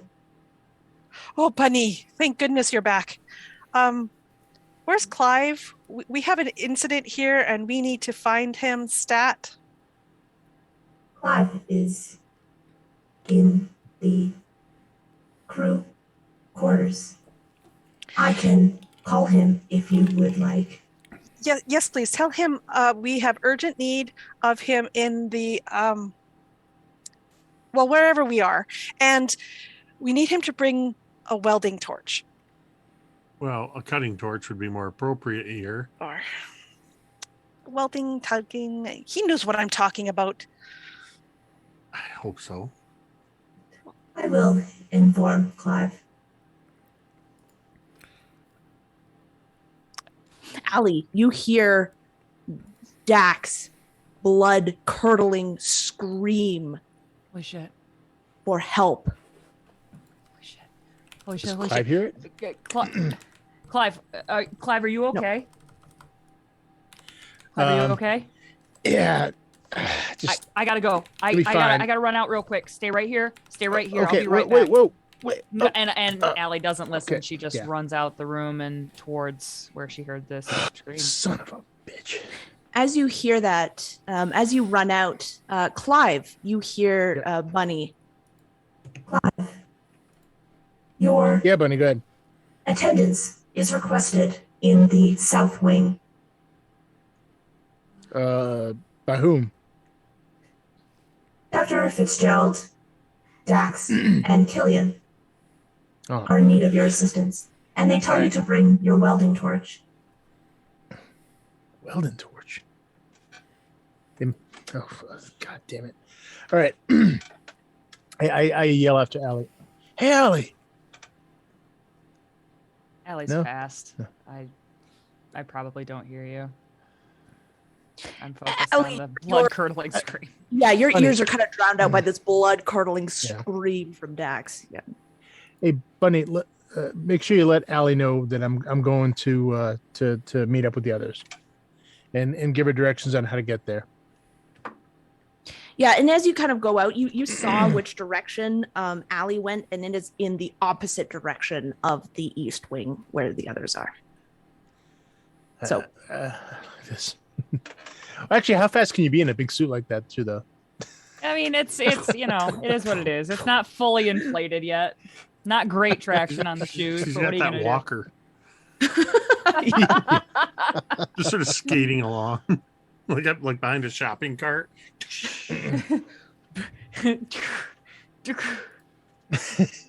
Yeah, so I'll make my way over to the other group. It's like, what the hell is Allie doing? Her best. So you're able to, Clive, you're able to go, and soon you see Dr. Fitz and Dax kind of kneeling down. You see Killian a little bit behind, and yeah. All right. Oh, Clive, I'm so glad you're here. His foot is the floor now. I don't know how better to explain it. It's Look. It's an over-exaggeration. Somehow my foot appears to have slipped between floor panels or something, and they're locked in place around my. I don't know what's going on, but we can't get the floor open. Does it hurt? Are you losing any blood or anything? Or yeah, how's my foot feel? You can feel your toes. You can wiggle them. No, it's fine. That's why I said I think it's just somehow stuck between the floor here. Let me take a look, and I'll go down and take a look at it. Sort of hunker down and get a better view of it. Yeah, you two see that the skin and the tile, or this floorboard, or this tile, there's no beginning and no end to the skin and the tile of his foot. Okay. Oh, all right. Well, did anything happen prior to this? I mean, were you doing anything unusual, or? No, we were just walking. All right. Hey, Killian, can you give us a hand over here? I'm good. I need you to hold the dock here while I try to get his foot loose here. I kind of think I got to cut foot loose. I Take off your Sunday shoes. Okay. I ask Killian too. Is it okay to go help? I'm worried about Dr. Fitz. I do not hear the danger anymore. It has seemed to have gone in the opposite direction, Okay. as if something else drew its attention. Hey, Killian, you daydreaming over there? Sorry, and I You have a will bit of an emergency here. jog over and help hold Dr. Fitz in place. All right. And just keep him steady and don't, Doc, try not to move too much. I'm gonna try to cut as close as I can, but metal conducts heat really. Hold on. Just to be clear, you are cutting the panels. Yes, I am cutting the panel. That was a really long pause, Clive. You're cutting the panels. Please. Absolutely, 100%. But I'm just warning you that metal conducts heat really well. You got to let me know if your leg starts to get hot. Got it. Actually, you know what? I assume we have drinking water in these suits or something like that. Oh yeah, yep. All right. Dax, can you do me a favor and wet his leg?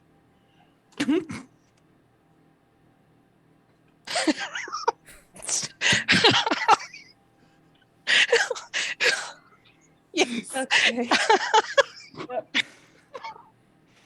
Oh, I think she snickers a little bit at the phrasing, and then takes out one of the tube that would produce water and would drip some along his leg down there. Yeah, that'll help keep it cool. So yeah, so Clive will then he'll get out his cutting torch, and he'll try to cut maybe an inch around where the leg is, and he'll be especially careful in the front. And I say now remember, if you feel any significant heat, you let me know and I'll stop. Clive, before you go, before you start, do you have your flask? Yeah. Hang on. He reaches inside the suit, fumbles around a bit, pulls it up. So, here you go. Thanks. Dr. Fitz, you might want a little bit of this. And she takes a swig first and then passes it to you. Oh my God. Frontier work here. He'll put his he'll put his goggles on and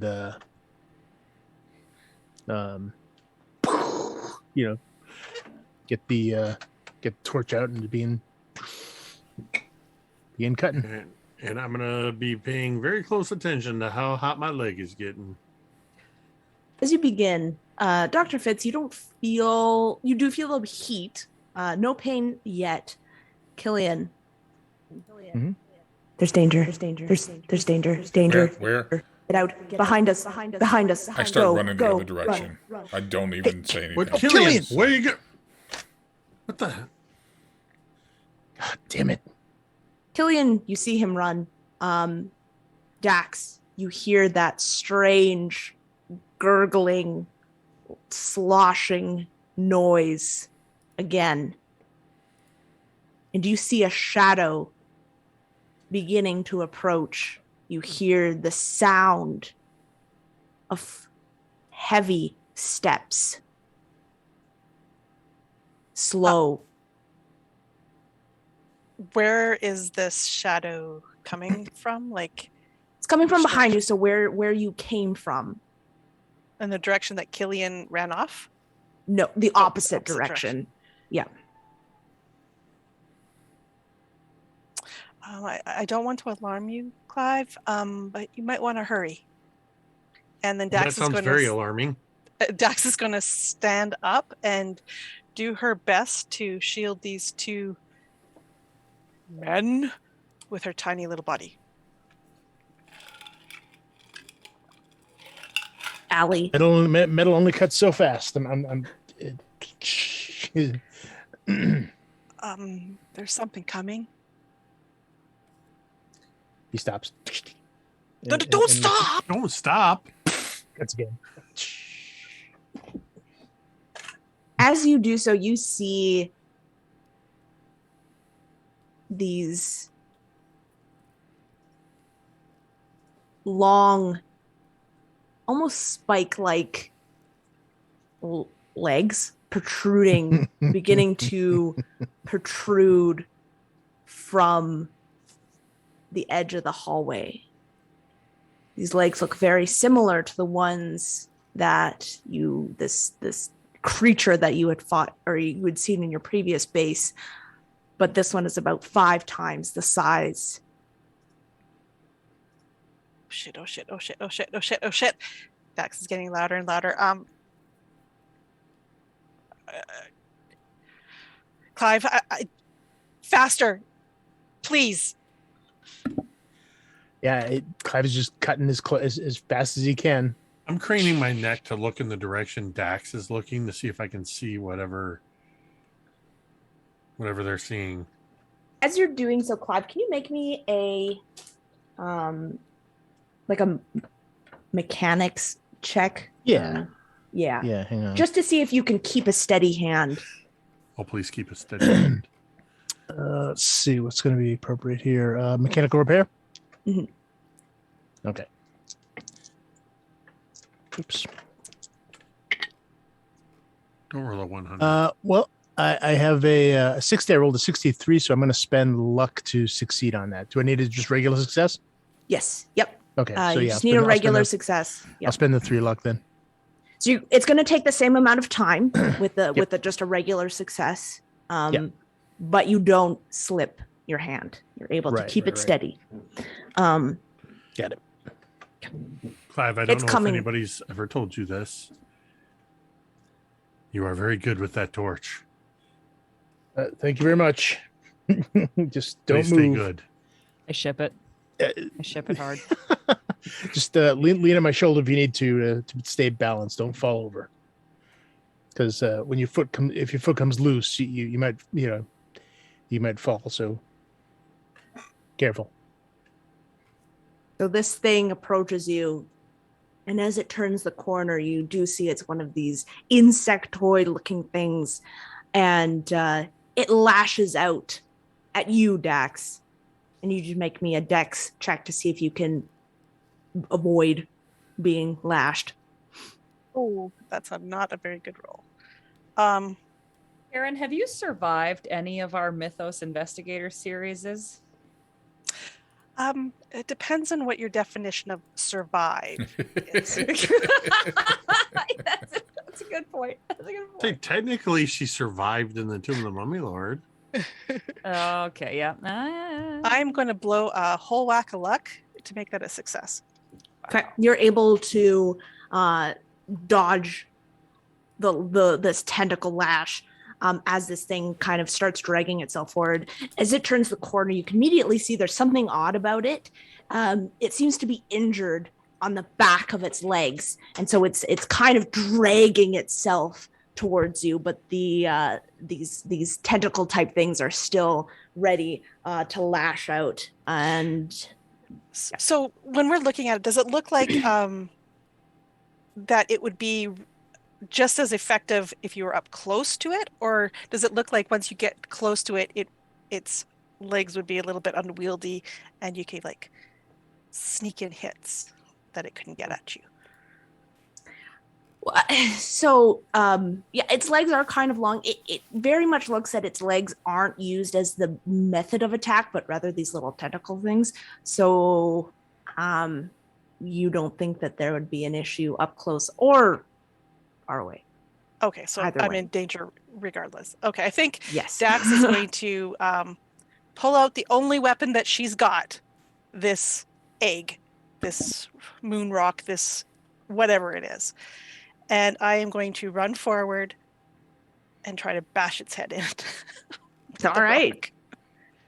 Yeah. Make me there goes your stance on it being an egg, by the way, because you probably don't want to smash an egg. Well, I wanted to kill it first, so. Okay. Well, okay. Yep. Cool. Yeah. So make me a I guess that would be a brawl then with the melee weapon. Oh, that is a 94. There's no amount of luck that's going to make that a success. So yeah, what I'll say is you do hit it, but this rock is not as hard as you thought it was. It breaks open. Yes. And it kind of crumbles. And this thing does not seem hurt.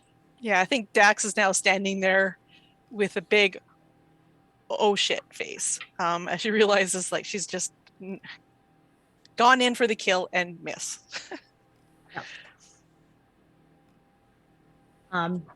We'll switch over quickly to Allie.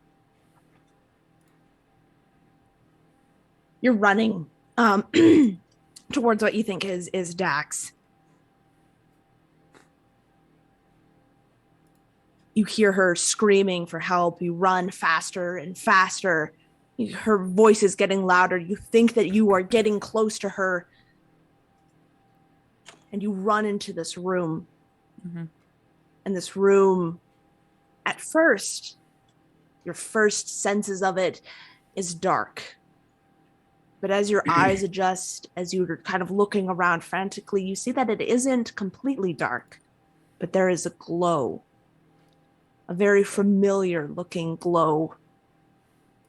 As you look around and you see that the area, this room, is covered in that bacteria lawn that was on that rock. Okay. Oh. And you see on the wall a figure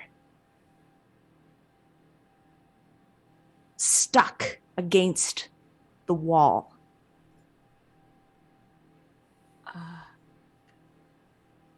Okay. I would like to get closer to the figure and examine the figure, please. As you do so, you see that it has been totally covered by this bacteria, with the exception of his face. You can see that whatever skin does show through this lawn has almost been dissolved. You see this like goop, this mass underneath that is slowly being digested. And you think of, your biologist brain can't help but think of a starfish that ejects its stomach out at its prey and pulls it in and starts to digest it as it's pulling it in. You see a face of a middle-aged man, eyes glassy, the white of the dead, but you see an odd expression on his face. It is that of bliss. Ooh, nope.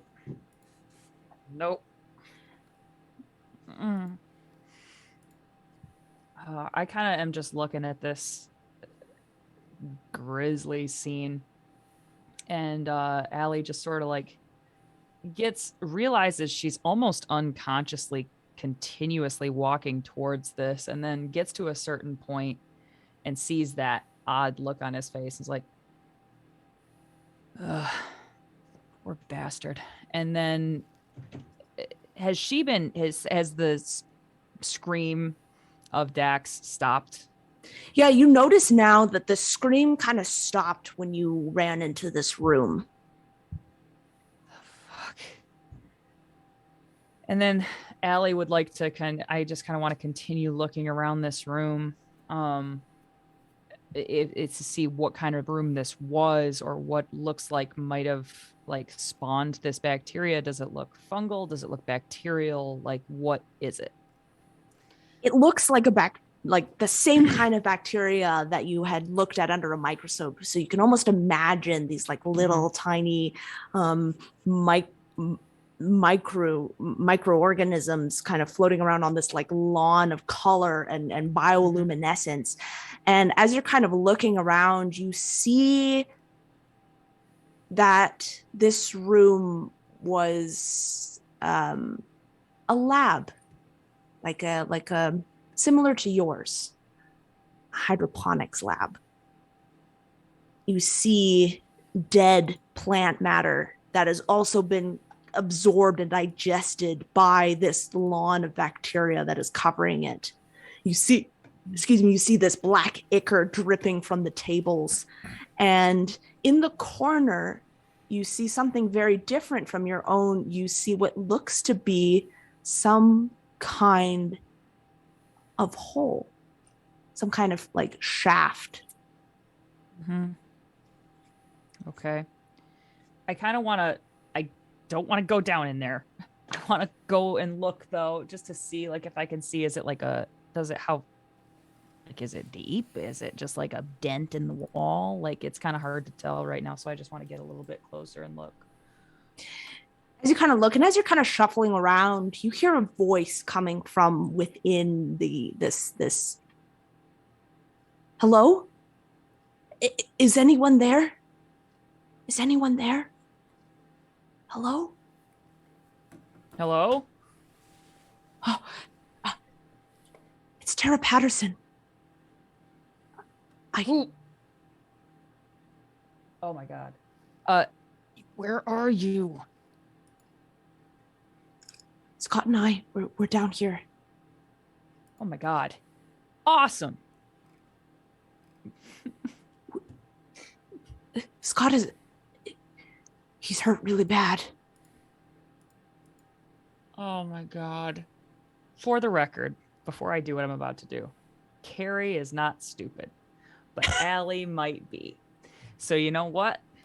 Allie's going to be like, oh, hell. And I do want to say, we all have communication with each other still, right? Presumably. Yep. And I'm like, Clive, Killian, Fitz, Dax, I think I found our survivors here. This place is like a exact replica pretty much of ours. So get to where like my lab would have been in this place though.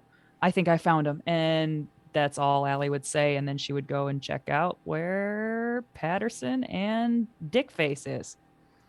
So you say that and Killian, you hear this.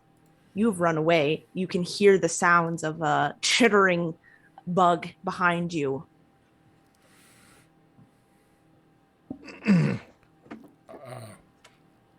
I'll kind of like slow down running, and I just kind of I'll actually I come to a full stop, and no, I can't leave my friends. What are you? What are we doing?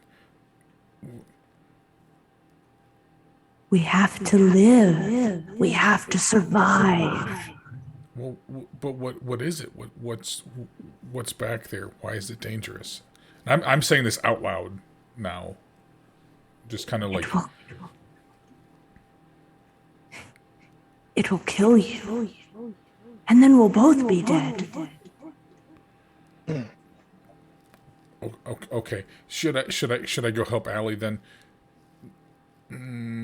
Yes. Okay. Yes, go to Allie. Right. And then I kind of pace back and forth for a second, trying to just, I'm working myself up, trying to make sure that I'm making the right decision, but I really have no clue. And then I'll just kind of stomp off in that direction, towards where Allie was directing us. The rest of you hear this as this thing is slowly approaching you. Dax.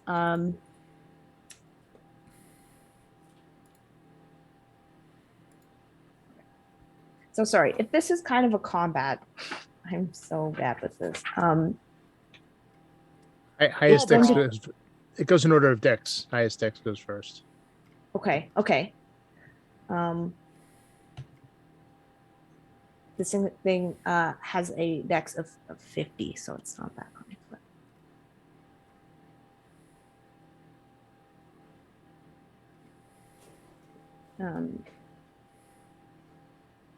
But I guess, yeah, this thing wants to just like lash out. Yeah, so it should have an attack, an attack number for whatever it is. Yeah. Mm-hmm. Okay. And then Dax decides whether to fight back or defend. If a tie on a defense means that Dax wins, a tie on a fight back means that the bug wins. Okay. Okay, so Dax, would you like to fight back or defend? Oh, I'm totally defending because I'm unarmed now. Okay. Right, so that'd be straight up dodge roll for you. Yep. Okay. This thing failed on its fight. Nice. Oh, I failed on my dodge, so. So yeah, nothing happens. Okay, so yeah, this thing is kind of trying to get you, but yeah, Dax, you're by the way. Clive, you are almost through with this. Just 10 more seconds, Doc. Just hang in there. You said that 20 seconds ago. Do I want to know how Dax is doing? I look not back looking over up my from shoulder. cutting. What do I see? You see that Dax is like in amongst this creature. Wow. I'm probably starting to pull. Ooh boy.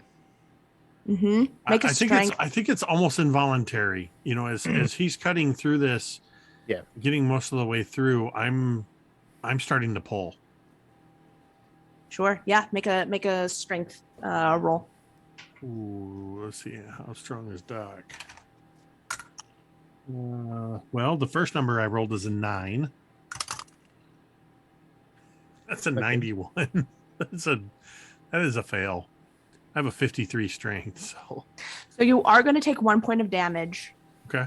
And you're not able to rend your foot free. You're kind of like ripping at the skin. I imagine pulling on Doc, it, Doc. pulling and maybe pushing part of my leg into the path of the, or maybe reaching down to grab my leg and I put my hand like through the torch, or like touch it like just for a split second and kind of watch what you're doing. Bingo. And that's Dr. Fitz, everybody. A character study in a single sentence. Jake Norman. So you're cutting and you get through the last you get through the last little bit, and just as you do, this thing is going to lash out at all of you, so you need to all make dex. Okay. What does that mean for me? Yeah. Or dodge. Yeah, sorry. Yeah, dodge. What does Can that we mean use for luck me? on these rolls? I can't really dodge. Is there like a disadvantage? You can use a penalty die. Yeah, penalty You die. roll yeah, an extra 10 Roll the die. 10s twice. Yeah, roll an extra 10 die and take the worst of them. Yes. Okay. In this case, higher. And that's dodge. And we can use luck on this roll, right? Yeah. Yeah, I'm going Correct. to use 4 points of luck to make it a success. Oh boy. Outta you. Oh man, not rolling well. I tell you what, Clive is going to fight back. Okay. He's going to. He's always got the torch going in his hand, so he's basically just going to turn the torch on this thing. Okay. You. As it lunges for him. Is there a limit on how much luck you can use? No. Until you run, like until you're if you out run of out. luck. Well, I mean, Yes. within That's the the amount limit. that you have. Yeah, no. There's no. Because I have 75 luck. I am going to burn. Don't die with luck. Don't die with luck. 40, Ooh. 45 luck to make that a success. Wow. I looked up for a moment. Wow. I saw Killian's face begin turning red. I'm like, that's a neat special effect he's using. I guess sort of glowing red all of a sudden. Okay. I can will see say his that evil coming through. that against you, Fitzgerald, this thing did get a hard success. Okay. Well, yeah. Oh, I wait. mean, So what would Yeah, I I mean- need? that means you have to get a hard success to tie, Mhm. which means, yeah, you'd have to get a hard success. You know what? You can. I have 75 total luck. I'm going to burn 70 to make that an extreme success. Cool. Well, you just need a hard. Whoa. Oh, I Yeah. just need You a just need- hard? Yeah, you Yes, just need a hard. You yes. just need Okay, to tie so 'cause you're then- defending. Okay. Well, then I'm going to burn 62. Oh, is that all? What's 75 minus 62? Oh my God, Jake. 13. So Look, the fight look, back man. also, this Me thing did fail that. So All right. I'm going to. All right. That is, I got a hard success on my fight perfect. Yeah, this thing with the failed. torch. Alex always says you never want to die with luck. Exactly. Mhm. And yeah, we're coming into the end game here, so It'd be So- the end game if I failed. yeah, I don't have any stats for the torch, so you'll have to Okay. Improvise that. But I'm basically using the torch as a weapon to sort of burn whatever's trying to grab me. Yes, son. Yeah. Cool. Okay. Can't remember what we said for last time, but it's weak. You know that it's weak to fire because you almost annihilated Right. it with the last one. So Mm.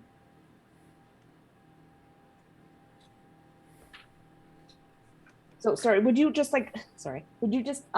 roll like a dice for damage? And I'm just looking.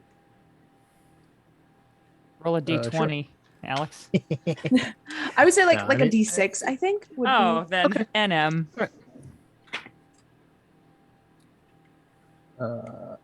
That is a 5. Excellent. Okay. Yeah, you really, really hurt this thing as it kind of rears back. One of its, you actually cut off the appendage that was lashing out at you. And so that was Yeah. its, yeah. Well, and I'm going to press my advantage too. While Okay. like I'll try to as it recoils, I'll try to Yeah. step forward. To keep these guys sort of behind me. Wow. Trying to try to drive it back a little bit. With get back. Kind of. What a Movement. boss. Yeah, perfect. And you see immediately, as did the other one, this thing kind of recoils at the fire that you have presented it with, and it's going to take steps backwards. Which Fitzgerald, you are now Next. free. Sorry. Yeah, Dax, try to check on the dock. I'm free, which means I have a ring of metal that's like fused to my my ankle or my calf or something. Yeah, your ankle. Yeah, but everything else is intact. Like your foot came out. Pretty much. Okay, all things considered, I'm going to consider that a success. Why are we still standing here?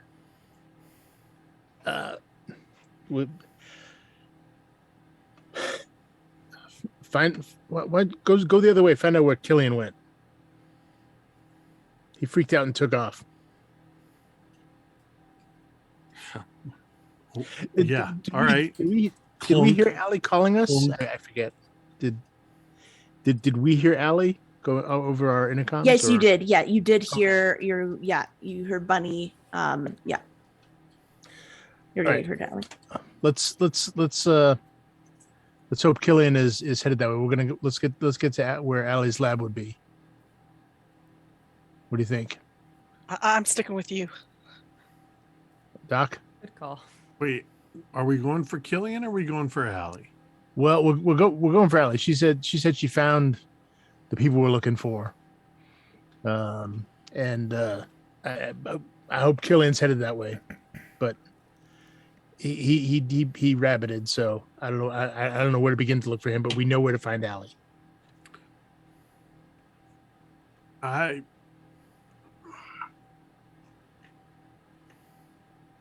mean, do you want to go looking for Killian?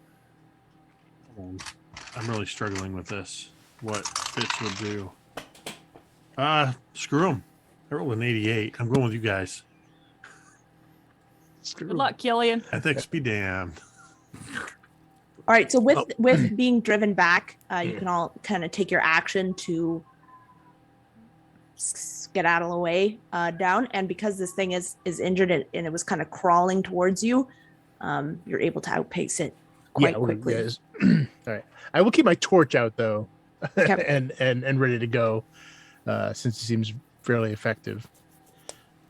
Plus, who knows when I'll have to cut someone's foot out of a bulkhead again. As you're running, you soon kind of catch up.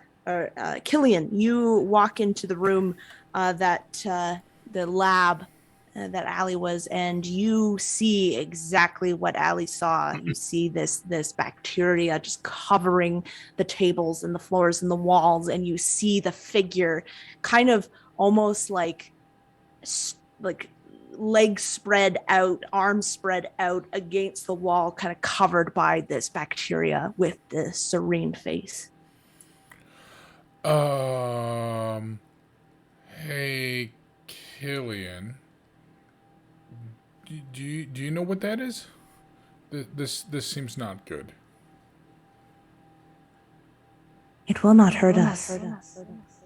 It is calm. Calm as in not dead? No, it is alive. More alive than you or me or anyone else here. It will not harm us. Okay. Is Killian talking out loud to Killian 2.0? Yes. Oh, God. Well, I kind of like, for a second, I hear like thunk, thunk, thunk, thunk, thunk. I hear like footsteps coming. I assume it's them. I hear like, hey, and in part of my soul, I'm like, oh, thank God, it's Killian. And then he starts talking to himself, and I'm like, and I kind of like turn over my shoulder as Killian is having this conversation with himself. And I'm like, hey, Killian. Oh, hey, Allie. What's going on? Not much with me. How about yourself? I ran away from bad things. And Allie is a little scared. Like, he's between her and the exit to this room, and like there's presumably no way out except this hole. I'm like, well, Killian, I think, and I kind of like look down into the hole again. Do I see people? Like, it's really dark. Okay. You can't. Yeah, with the glow of this stuff, you can't really see into the shaft.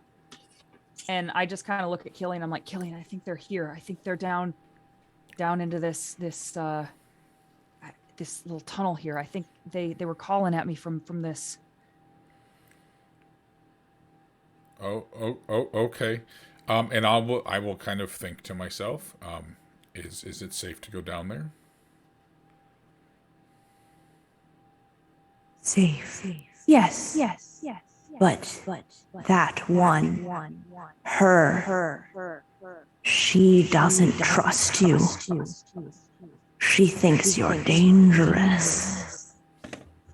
She's going to hurt you, Killian. Killian, did you hear me? I think they're down there. I think we should go. Yeah. You go first. I think it's safe. Okay. I Okay. Okay. And I go up to Killian and I'm just like, okay. And I put my hands as soon as kind you of on pick his your hands up, I shoulders. step back. Killian. I'm sorry.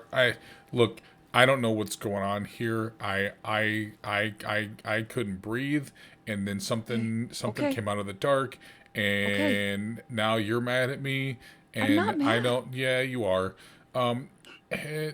It's okay. You go, and I'll God. keep an eye out from up here, Okay. and then I'll come down after you.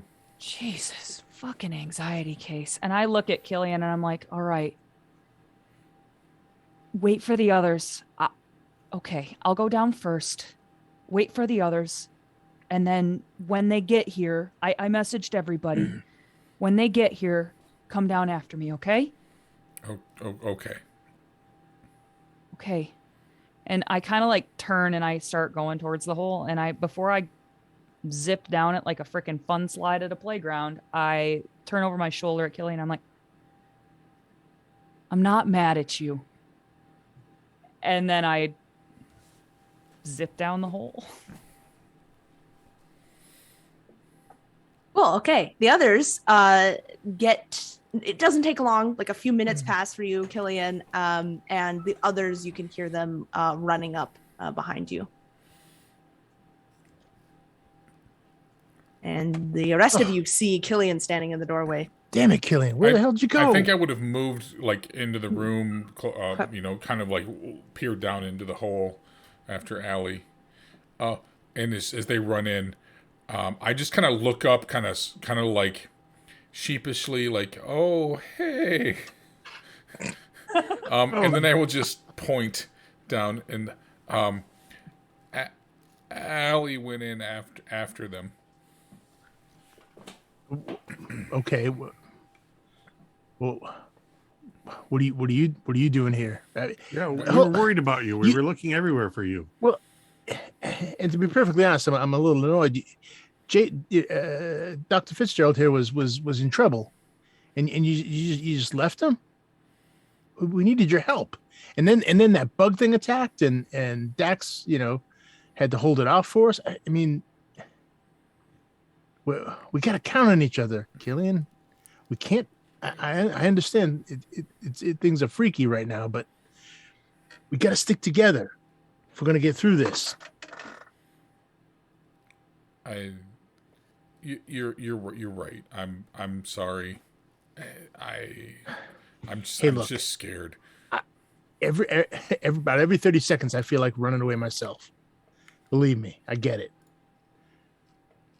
But you're safer with us. All right. You could have run into anything coming over here, and you'd have no one to back you up. They're lying to you. They're lying. They would have left you, friend.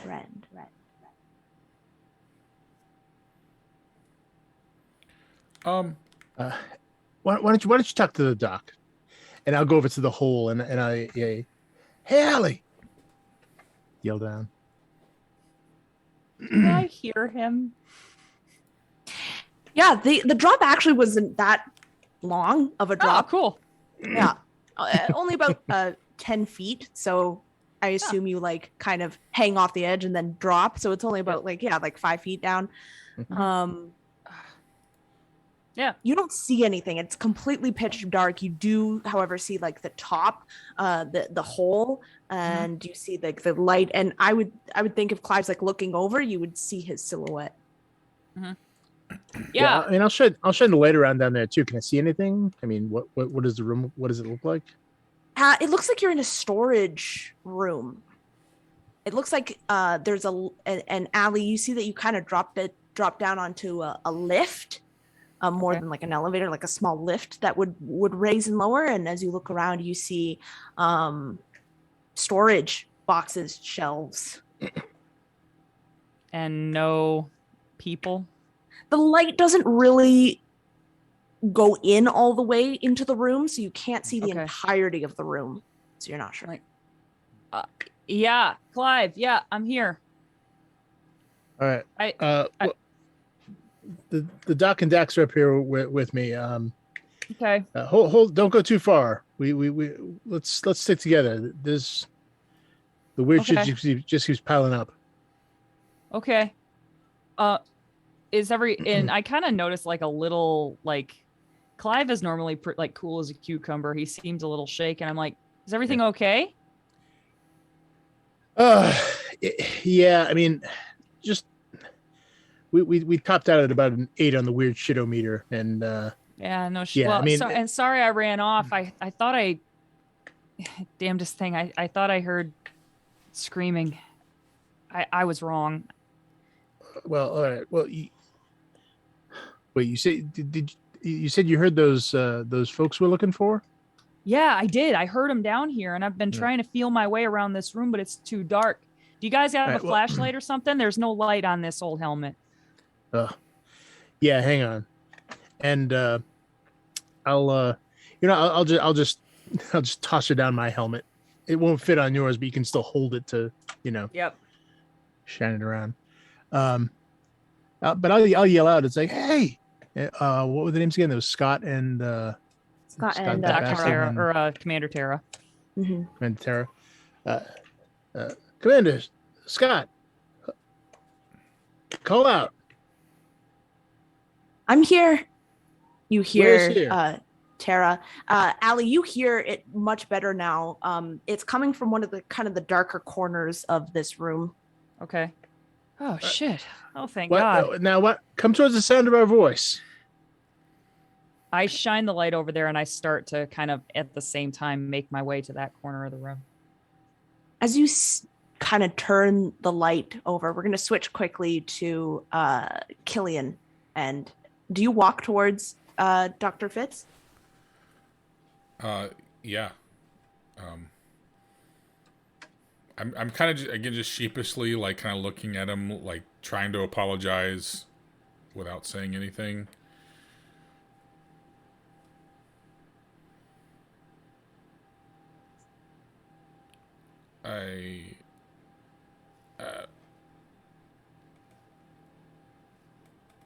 Yeah. Forget it. We're all here. And that's fine. Are you all right? I don't think I am, but I guess I'm as good as I can expect. So let's go help.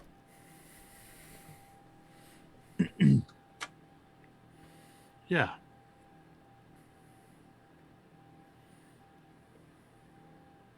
And I'll flip my well wait, Allie's the only one down in the hole, right? Yep.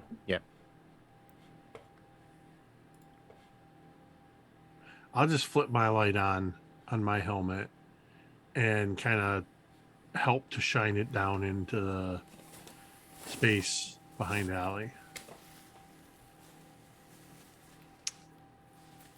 So all of you can't really see what Allie sees in front of her. As Allie, you turn the light towards this corner, you see the face of Commander Tara Patterson, scared, eyes wide with fear. She seems to be kneeling. That's what you see at first. But then you put the flashlight down, you point it downward, and you begin to see this bacteria that isn't luminescent. It wasn't glowing at all. But you see it, it's almost a different color than what was above, but it looks about the same, and you see that it covers the entire back wall and the side wall, and you see that Tara, her legs are enwrapped in it. Scott lays on the floor, eyes wide, a smile plastered across his face of pure bliss, eyes cloudy. As you see the ooze that was his arm seeping out from the bacteria, Tara looks up at you. Oh, thank God, I thought we were going to die down here. Listen, I really need some help. Scott here, he's real hurt. And we just really need to get some help. Oh, just to get back up and back to the rover. And that's where we're going to end the session. Oh my God.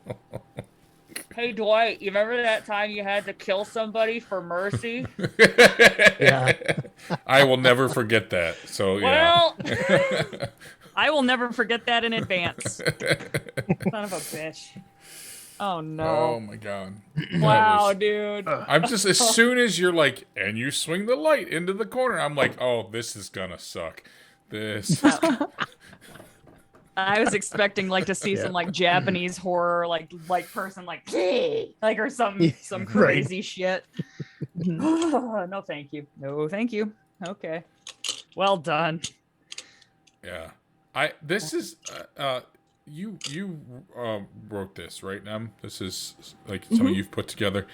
Incredible. It's like every session, there's like a new thing that like, it's just like, I remember like the astronaut, I was getting like real Returnal video game vibes, creepy astronaut stuff. And now I'm getting this weird like The Last of Us had a bastard kid with Akira kind of thing going on. Throw in some Annihilation. Right? Yeah. Yep. So. Wow. Oh man. So good. Em. So good, Em. I'm not gonna sleep. That's great. All right. I thought I was dead. Well done.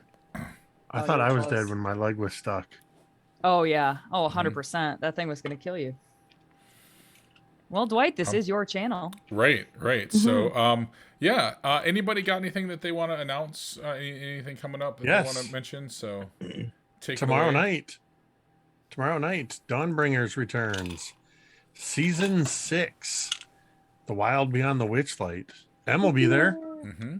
Along with a whole bunch of other cool people. That'll be over on twitch.tv/miniature-ring-domain.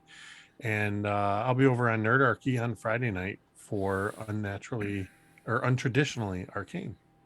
Very nice. Awesome. Nice. Anybody else? Well, if anyone's interested in some more Call of Cthulhu stuff, you can stop over at Drive-Thru-RPG to pick up Carnival of Madness, which is in release now as PDF. And if you can push us over by what I think like 40 more copies, we can qualify for print on demand, which is what we're pushing for right now. So we can get that lovely little hard copy of it as soon as possible. So go grab a copy. Fantastic. Yeah. Karen, anything you want to plug before we get out of here? I play with Jake on Monday nights on Mini Terrain Domain. Yeah. We play the Candlekeep Mysteries, and we just got back to live episodes 2 nights ago. It was pretty great. Dwight might even show up on Monday. We'll see. We'll see. You never know. There's this really cool gaming channel called Dice on Ice, and there's a Curse of Strahd game going on. Check that out. It's on Tuesday. Sounds great. Tuesday. Love Curse of Strahd. See you next Tuesday. Right. Cool. Well, that is it for us tonight. Again, thank you everybody for hanging out. For those that missed the first few minutes, this is what we think is going to be our second to last episode. We should be wrapping up with some horrible abomination fight a month. First part of February.